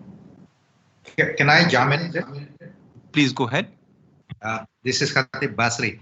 I think I completely agree about this. How do we finance this development is a very important issue, because as we discussed earlier, I do believe that many countries will need to have this higher budget deficit, but the resources is limited. And I'm talking about the Southeast Asian economy. Let me be frank and and honest with you. The problem is, for the many Southeast Asian economies, the option that available are not much actually. Yeah. It's hard for me to imagine that any Southeast Asian economies will go to the IMF because the 1998 trauma, the stigma issue. Yeah. So one thing that probably we need to discuss at the regional is how to get the support for the extra budgetary support from the Asian countries. Unfortunately, even though we do have this Chiang Mai initiative, but Chiang Mai is untested. So this is really the big issue that I do believe that finance minister or a governor of central banks need to sit together to discuss, to explore the possibility, including to discuss about this bilateral currency arrangement among the countries, because probably in the short term, this will be things that, feasible within the short period of time, because the concern of political concern of stigma, etc. And I do believe that the multilateral agency can do something related to that, because I don't think that many Southeast Asian countries, except maybe country like Singapore or Malaysia, have enough, or Thailand have enough resources. But even country like Indonesia will be very difficult for us to continue to run the huge budget deficit for a couple of years from now. Thank you, Professor Basri. I think you mentioned this importance of bilateral currency arrangement in your remarks as well, and thanks for reiterating. I think it's a very valid observation. Since I have you actually on the floor, there's an interesting question which I would like you to respond as well, Professor Basri. This is from University of Glasgow, UK, Mr. Rafi Oikasa. What is the policy or alternative to taxes to increase revenues that are needed to support pandemic recovery efforts? What are the implications of that for the informal economy? Talking about this, how to generate revenue during this time? I think they are asking about, is there any alternative to taxes to try and raise the revenues to support the post-recovery efforts? Well, of course, it varies among countries. Yeah. But I can give an example, like in the case of Indonesia, is one of the possible options is to introduce the surcharge on the fossil fuel.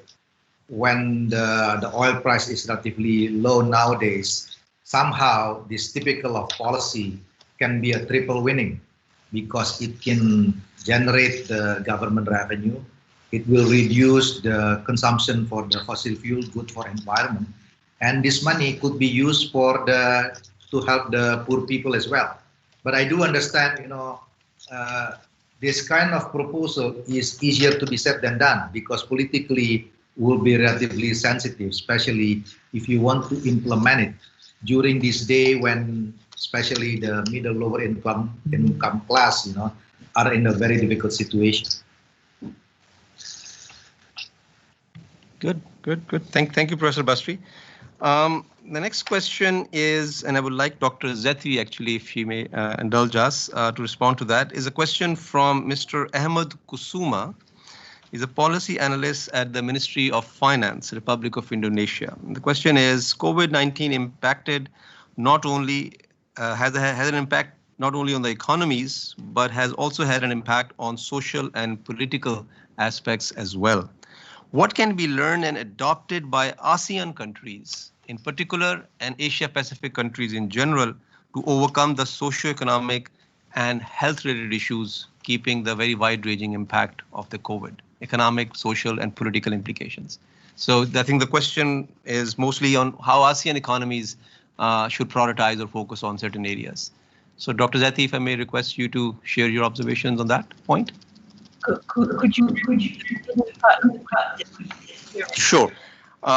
The question is asking that the COVID-19 has had an impact on economies as well as on the social sector and the political side. In this context, what are the key lessons that are to be learned, and what policy measures should be adopted by ASEAN economies in particular and Asia-Pacific economies in general to overcome from this crisis? Yes, because the environment has changed drastically, very dramatically.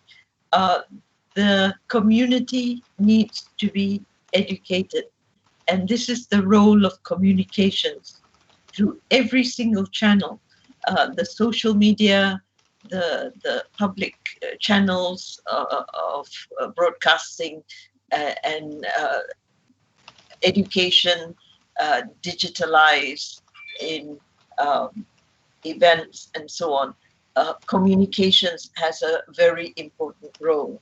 And I've seen this taking place in many of the global economies, whereby there are in-between programs. They are on the television. They give information on how to live your life during this kind of health-wise, what you should be eating, exchanging how you maintain a nutrition intake, and how you give support to your children and so on.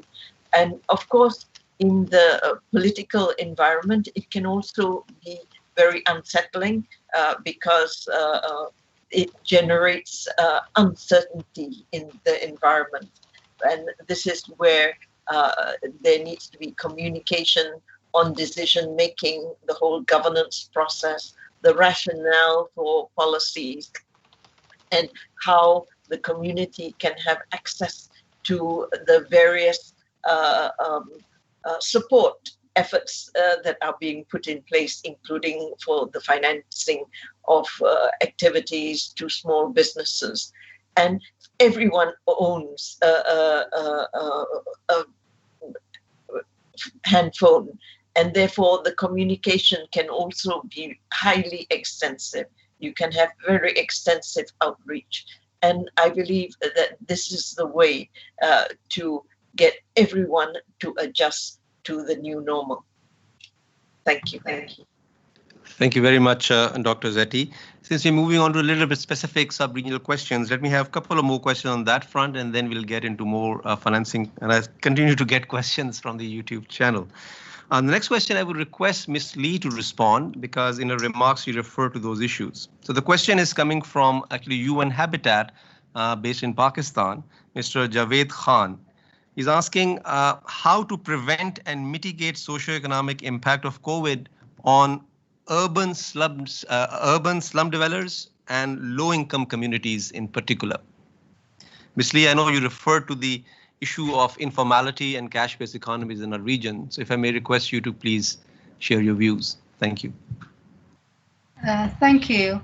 I think for the stimulus packages and also different kind of social protection policies emerged during the pandemic, it will be very important to put this issue about protecting the most vulnerable at the center.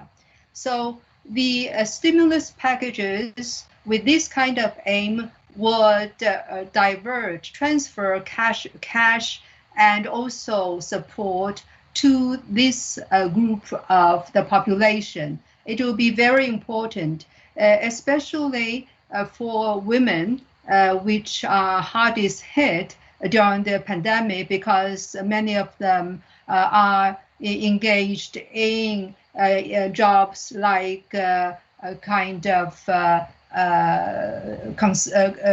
the supply chain, like retail, and also some of the kind of informal sector, very much cash-based. So for these people, they need to have protection and also direct support.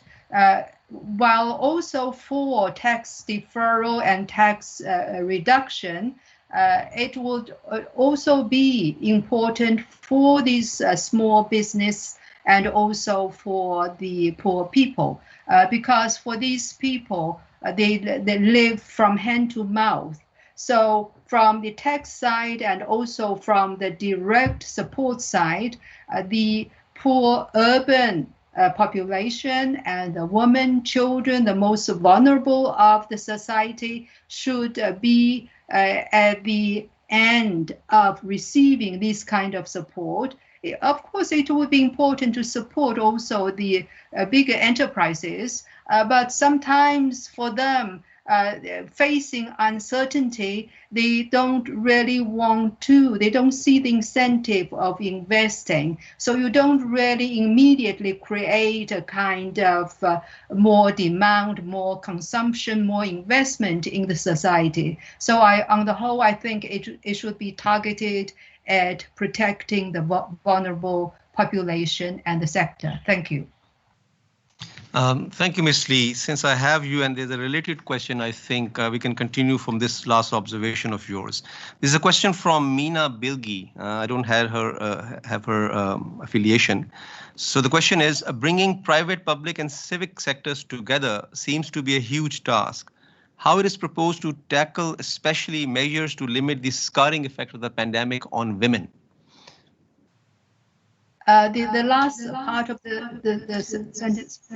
So how do we tackle the scarring effect of the COVID pandemic on the women? Any specific recommendation on that front?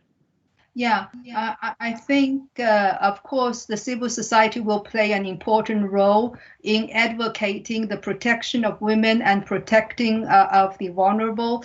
But I think the major role during a crisis like this rests on the government. This is the time for the states to play a major role to promote the economy, maintain the stability of the economy, and also the normal running of the economy, as well as protecting the population. So I think it will be important for government at different levels, not just only the central government, but also the local government, to really formulate policies in protecting women and the poor population. Thank you. Thank you, Ms. Lee. Dr. Fung, I have a very interesting question. I think it's addressed to you. It's from Thomas Palithanam. He's asking, private sector generally steps in where profits are highest. If that is the case, how will that sector would be encouraged to step in during this time of the pandemic crisis? Well, that's an excellent question. I think, frankly, I would answer this question two ways. First, there's a downside risk for the private sector. If the whole global supply chains, domestic supply chains really collapse, I think there will be a real serious drag on the business. So the private sector have a strong vested interest in really keeping the flow going. And at the same time, I think there will be huge opportunities for the private sector in this area of digitalization that I talked about. In fact, I think a lot of the indications are that people who are more digitally enabled in the private sector will actually boom ahead. And that, of course, it really then raises the whole issue of jobs and then where the jobs are going to be. And then I think Governor Zathi mentioned earlier that are you training the right people for the right jobs of the future? And that is really where you actually put your resources in terms of capacity building in the future. And that's where the government and the private sector would come in as well. I'd like to also take this opportunity to also offer maybe another observation, Chairman, if I may, which is on, governments are absolutely very, very focused on, fiscal responses to actually alleviate poverty. Now, I would like to say that if we think about ways to do the fiscal response that has a multiply effect, for example, going back to supply chains, even domestic supply chains, if we're able to, spend government money in terms of guaranteeing credit, there may be some credit losses. But I think that way of spending government money would have a multiply effect, which is much more important than a direct subsidy to businesses. Now, of course, what Ms. Lee said, in terms of the vulnerable sectors, we must have direct subsidy. We have to do that as a social safety net. However, for general businesses, instead of direct subsidies to businesses, I would advocate if we use the government resources to think about guaranteeing credit. That would actually free up and allow the private sector banks and so on that has, as far as I understand, a large amount of liquidity to channel that in. That is one of the best private-public sector cooperations that I can think of. So I would just like to raise that possibility of maybe asking governments to think about, as they're going to spend resources anyway in providing support, especially for the economy, do it in a way that actually facilitates, sort of the flows, if you would, and things that enable supply chains to flow both domestically and internationally. Thank you very much, Dr. Fung, for these very detailed observations. I have a very specific question for Professor Shateh Basri. What do you think, Professor, about the social sector? This question is from, by the way, Universitas Pajajaran. My apologies for not pronouncing correctly. Mr. Iqbal Hafizon. What do you think about the social shelter policy empowered by the community that can provide services to substitute the mobility of the people in Kelurahan desa level as a solution to cut down the mobility in the pandemic? I think this is some specific policy measure that is being undertaken in Indonesia. So Professor Basri, you would like to elaborate? Can you hear me now? Yeah. Yes, sir. Well, this is a good idea because one way to address the problem for the vulnerable, people, especially the lower middle income group, you can do by the government support through the cash transfer, the conditional cash transfer, the food cash transfer, and also don't forget about the role of the community base. Yeah, in some places in Indonesia, we do ask support from the community as well. Yeah, for example, like identifying the poor. It's not an easy job for the government to identify the poor. Yeah, to support the problem of the health issue. So we can have a program, a joint program between government, the local government, and also the community base. And this kind of model has been doing, if I may recall, back on the 1998 and also 2008 crisis. Thank you, Professor Basri. And partly linked to that, I think a couple of speakers, I think Ms. Lee also highlighted, and Professor Basri, you also highlighted this point in your remarks related to the importance of health and focusing on people first. So here is a question from Mr. David T. Again, I don't have the affiliation. Could the panelists share ideas on how the international community could come together to strengthen the international health regulations and how we mitigate risks associated with future pandemics? Professor Basri, you may continue, please. Oh, okay. I think as I mentioned in my remarks, yeah, not all of the country have resources related to the medicine, to the test kits, the vaccine. So that kind of international cooperation is very important. Let me give an example, like in the case of Indonesia now, we have this cooperation with China in terms of this vaccine production. Yeah, but in addition to that, the health protocol is also very important, because if you want to travel now from Jakarta to Kuala Lumpur to Malaysia, become very difficult because there is no standard of PCR. Let's say if you can have a sort of like a certificate, yeah, among the ASEAN countries, you conducted a test in Jakarta, with this PCR test will be valid in Singapore, in Malaysia. That makes the process of the recovery will become faster, rather than you have to go to Singapore, quarantine for about 14 days, you go to KL, another 14 days, That kind of model, what I call like a tipping point. You do something small, but the impact will be quite significant. So that kind of a cooperation, I think perhaps something that could be done within the Asian countries. Thank you, Professor Basri. Any other panelists who would like to add to this particular point? It was more a general question on collaboration, cooperation to facilitate and stem health pandemics in the future. If not, we can move on to the next questions. Let me try and have two more quickly fit in, a little more specific ones, changing the pace a little bit. This question is from Griffith University, Australia, from Dr. Tapan Sarkar. He's asking, is a negative or very low interest rate environment provides a viable option to overcome the borrowing costs and enhance economic growth? What are the pros and cons of pursuing this policy? So as a central banker, if I may request Dr. Numnon to respond to that, or again, any other panelists, if they have views, please feel free to jump in. Mr. Numnon, can you take the first jab? Yes, with the low interest rate, we probably facing the issue of the search for yield, that the trade-off between risk and return that we have to be careful of. I guess, with the low interest rate, people tend to search for high investment, high risk assets. And this is something that we are really monitoring, or there is sophisticated products that have been issued in the market. And in terms of perpetual bond, for example, and we have to be mindful of this risk returns and so for you that might happen, and this is going to affecting the financial stability.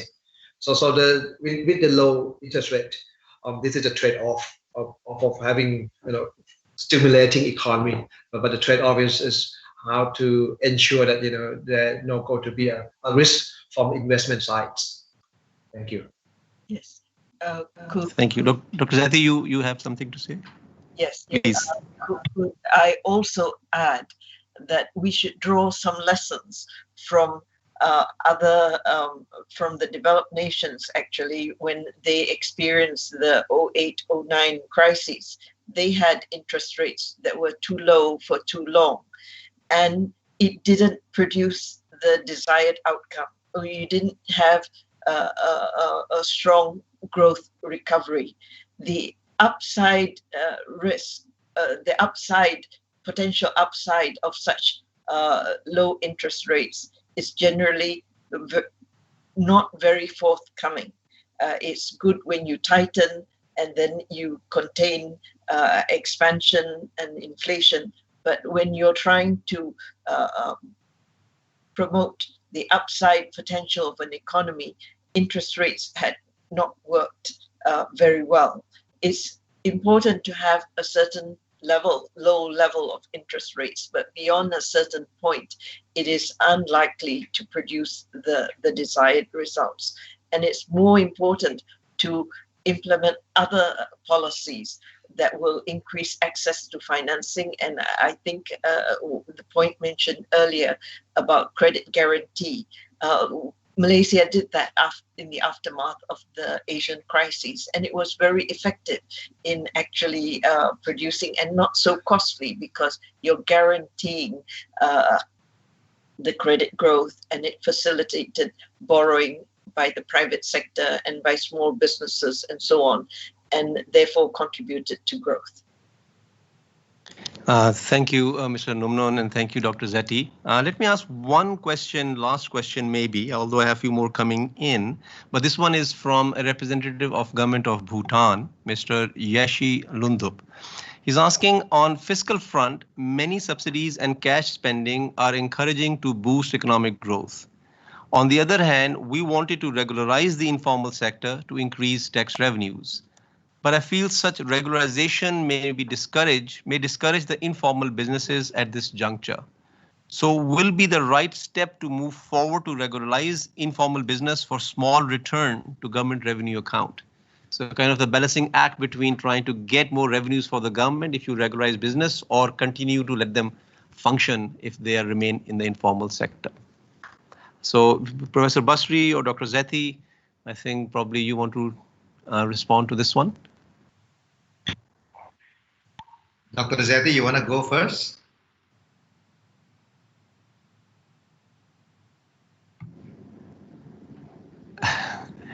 Dr. Zathi, we can't hear you. Yeah.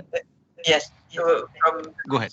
Finance, I think Professor Basri would be best placed to answer this question. Okay, I think we have to look at the policy more on the dynamic, the priority. At this moment, I think the priority for many countries will be on the surviving mode rather than talking about this revenue generation. The theme of the fiscal policy all over the world is whatever it takes to address the pandemic. Getting pandemic, under control will be the top priority. Once the situation is improved back to normal, then we can start to talk about this fiscal discipline, about this, the conventional fiscal stimulus, aggregate demand, etc., including the tax revenue generation. But at this moment, I think we better focus on this, helping the society in walking through the pandemic. Thank you, Professor Basri. Dr. Zathi, you would like to add something? I would add that we don't have a choice at this point in time. Firstly, to contain the spread of the pandemic, and the fiscal we need the resources to do that. And then secondly, that when you have an economic shutdown, you also don't have a choice, because if you don't give support and relief to businesses and to households and people who have lost jobs, then the economy will slip into a depression, not even a recession, it's a depression. And therefore, you need to avoid that stage of the crisis. And in order to contain it, actually, the most powerful instrument is the fiscal policy to do that. And therefore, for the time being, we need to rely on the fiscal policy and at the earliest opportunity deal with the issue of the rising debt, which will become a vulnerability. But there are many ways to do that, and the world has addressed this problem before, and I believe we have the potential to do it. Thank you. Thank you, Professor Bastri and Dr. Zathi. Ms. Lee, I see you have your hand raised. I think you would like to add something to this particular issue? Yeah, just very quickly, I completely agree that the priority right now is to save lives. And also the informal sector tend to be the poorer population in a country. So when you regulate, better not to start to regulate from them. You could think about the richer sectors, first of all, instead of the informal sector. And just one sentence about this international cooperation in a low interest world. I think it will be important to have good international communication and coordination instead of letting the investors benefiting from low interest rate to seek for higher yield, and then you have the kind of flow of funds to the emerging markets, to the developing economies, creating the kind of volatility which is really very bad for these economies. So I think international coordination and proper communication will be very important. Thank you. Thank you very much, panelists. Seems like our audience is getting warmed up and getting a series of more questions. So with your indulgence, I will ask one more question and see how we go from there. I have about 6-7 more questions, actually. I'm trying to combine these questions. So this one is from Nepal, Mr. Rabi Shankar Sanju. He's asking, due to pandemic, the supply chain management has been severely affected, especially for countries like Nepal, which ultimately, in countries like Nepal, this situation ultimately affects employment, which in turn affects poverty. How can this situation be tackled? So I think, Dr. Fang, you spoke about importance of supply chain in the region and trade financing and facilitation. May I request you to have the first response, and if other panelists have something, they can then add. Yes, thank you. Obviously, in my mind, that is really the key issue for the longer term for the global economy. We have to maintain the continuity of the supply chains, so on. And frankly, you know, I like to revert very quickly to my previous theme, which is you could obviously do this by direct subsidy to make sure that business continue to operate, you know, and workers are actually very much provided a safety net in the short term. But I think that's necessary, but not sufficient. I think we need to think about how we actually can facilitate the continued movement of goods across borders.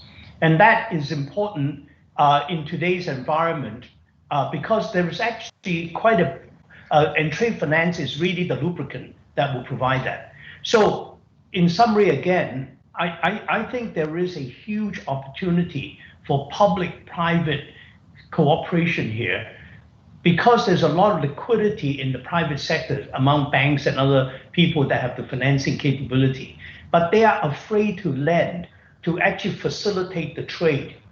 And really providing credit insurance, and especially export credit insurance, will allow this to go on and actually channel money into sectors that are most needed and really allow people to actually have the supply chains moving, and that will be ultimate alleviation of poverty in my mind in the long term. So that would be my initial response. Thank you, Dr. Fang. I think we have about 15 minutes over, so I thank the eminent speakers for indulging us and engaging and continuing engaging the conversation. I think let's stop here. There are several more questions here, but when I see the questions, some of the issues have already been covered. So we have covered the range, if not the specific question was addressed. So my apologies to our participants if their specific question is not addressed, but I think primarily we covered a range of issues in this conversation. So let me now try and move towards the last segment of our conversation. And for this, I will request Ibu Armida, Executive Secretary of ESCAP, to share some closing remarks and her final thoughts. Ms. Armida, the floor is yours, madam. Okay. Thank you very much, Hamza, for moderating the entire session. 2 hours, time really flies, and also very, very intensive presentation followed by very engaging discussion. Again, I would like to thank first of all, all the speakers, the eminent persons for sharing your views and thoughts. Really, very thought-provoking issues. Some of them, very practical and very urgent. Almost impossible, in a very short time for us to summarize succinctly. We thought that we need a little bit more time. We've taken all the notes very carefully, but let me, I'm trying my best. Let me highlight some of your views and recommendations during the discussion as well as presentation, falling into the 3 thematic areas of our discussion focus of today. Priority now, and all of you, I think convergent views here, that priority now is to save lives, to contain the pandemic, and to provide immediate support to everybody, especially the vulnerable, the poor, the near poor, SMEs, the business sector, for people to have the jobs as much as possible and economic support for their livelihoods, and to avoid the collapse of the economy. And on the three focus areas of our discussion, if I may, I'm trying to highlight several of the important points here. First, on fiscal space and debt vulnerability, we hear that everybody is somewhat highlighting the importance of debt suspension. Is very much welcome initiative, but not sufficient, and need to further expand this initiative, including the extension of the so-called DSSI. The importance of central bank function to keep the balance right, all governments is giving this stimulus, fiscal stimulus to the economy, but at the same time very important to maintain financial stability, which is again the core function of the central bank. Second, we also hear that governments should enhance fiscal reform, including tax reform, but I think this is a medium to longer term agenda, and therefore also another agenda in this is to improve the debt management capabilities or capacities. And government could explore the sustainability oriented various financing instruments. I think several speakers highlighted this, including bonds, innovative financing instruments such as debt swap for SDG and so on. The second topic, which is on sustainable economic recovery, I think we hear converging views, yeah, that SDG and the Paris Agreement have already provided strong framework for building back better in our region, and we should harness the innovation pressure, yeah, of the pandemic and leverage this momentum of change for to build back better, especially. Countries and the international community should take this opportunity to fundamentally reorient their policy and investment priorities to align better to SDG and to use SDG as well as the Paris Agreement, yeah, as the guiding principles. And third on this topic is the policy paradigm and financing architecture for recovery and relief. So therefore needs to mainstream affordable, accessible, and quality. Again, several of the speakers reiterate the importance of education, yeah, and education as one value chain of education. Also health, infrastructure, including how the infrastructure to be more sustainable, social equity consideration, and then the environmental sustainability consideration principles, including zero carbon emission and so on.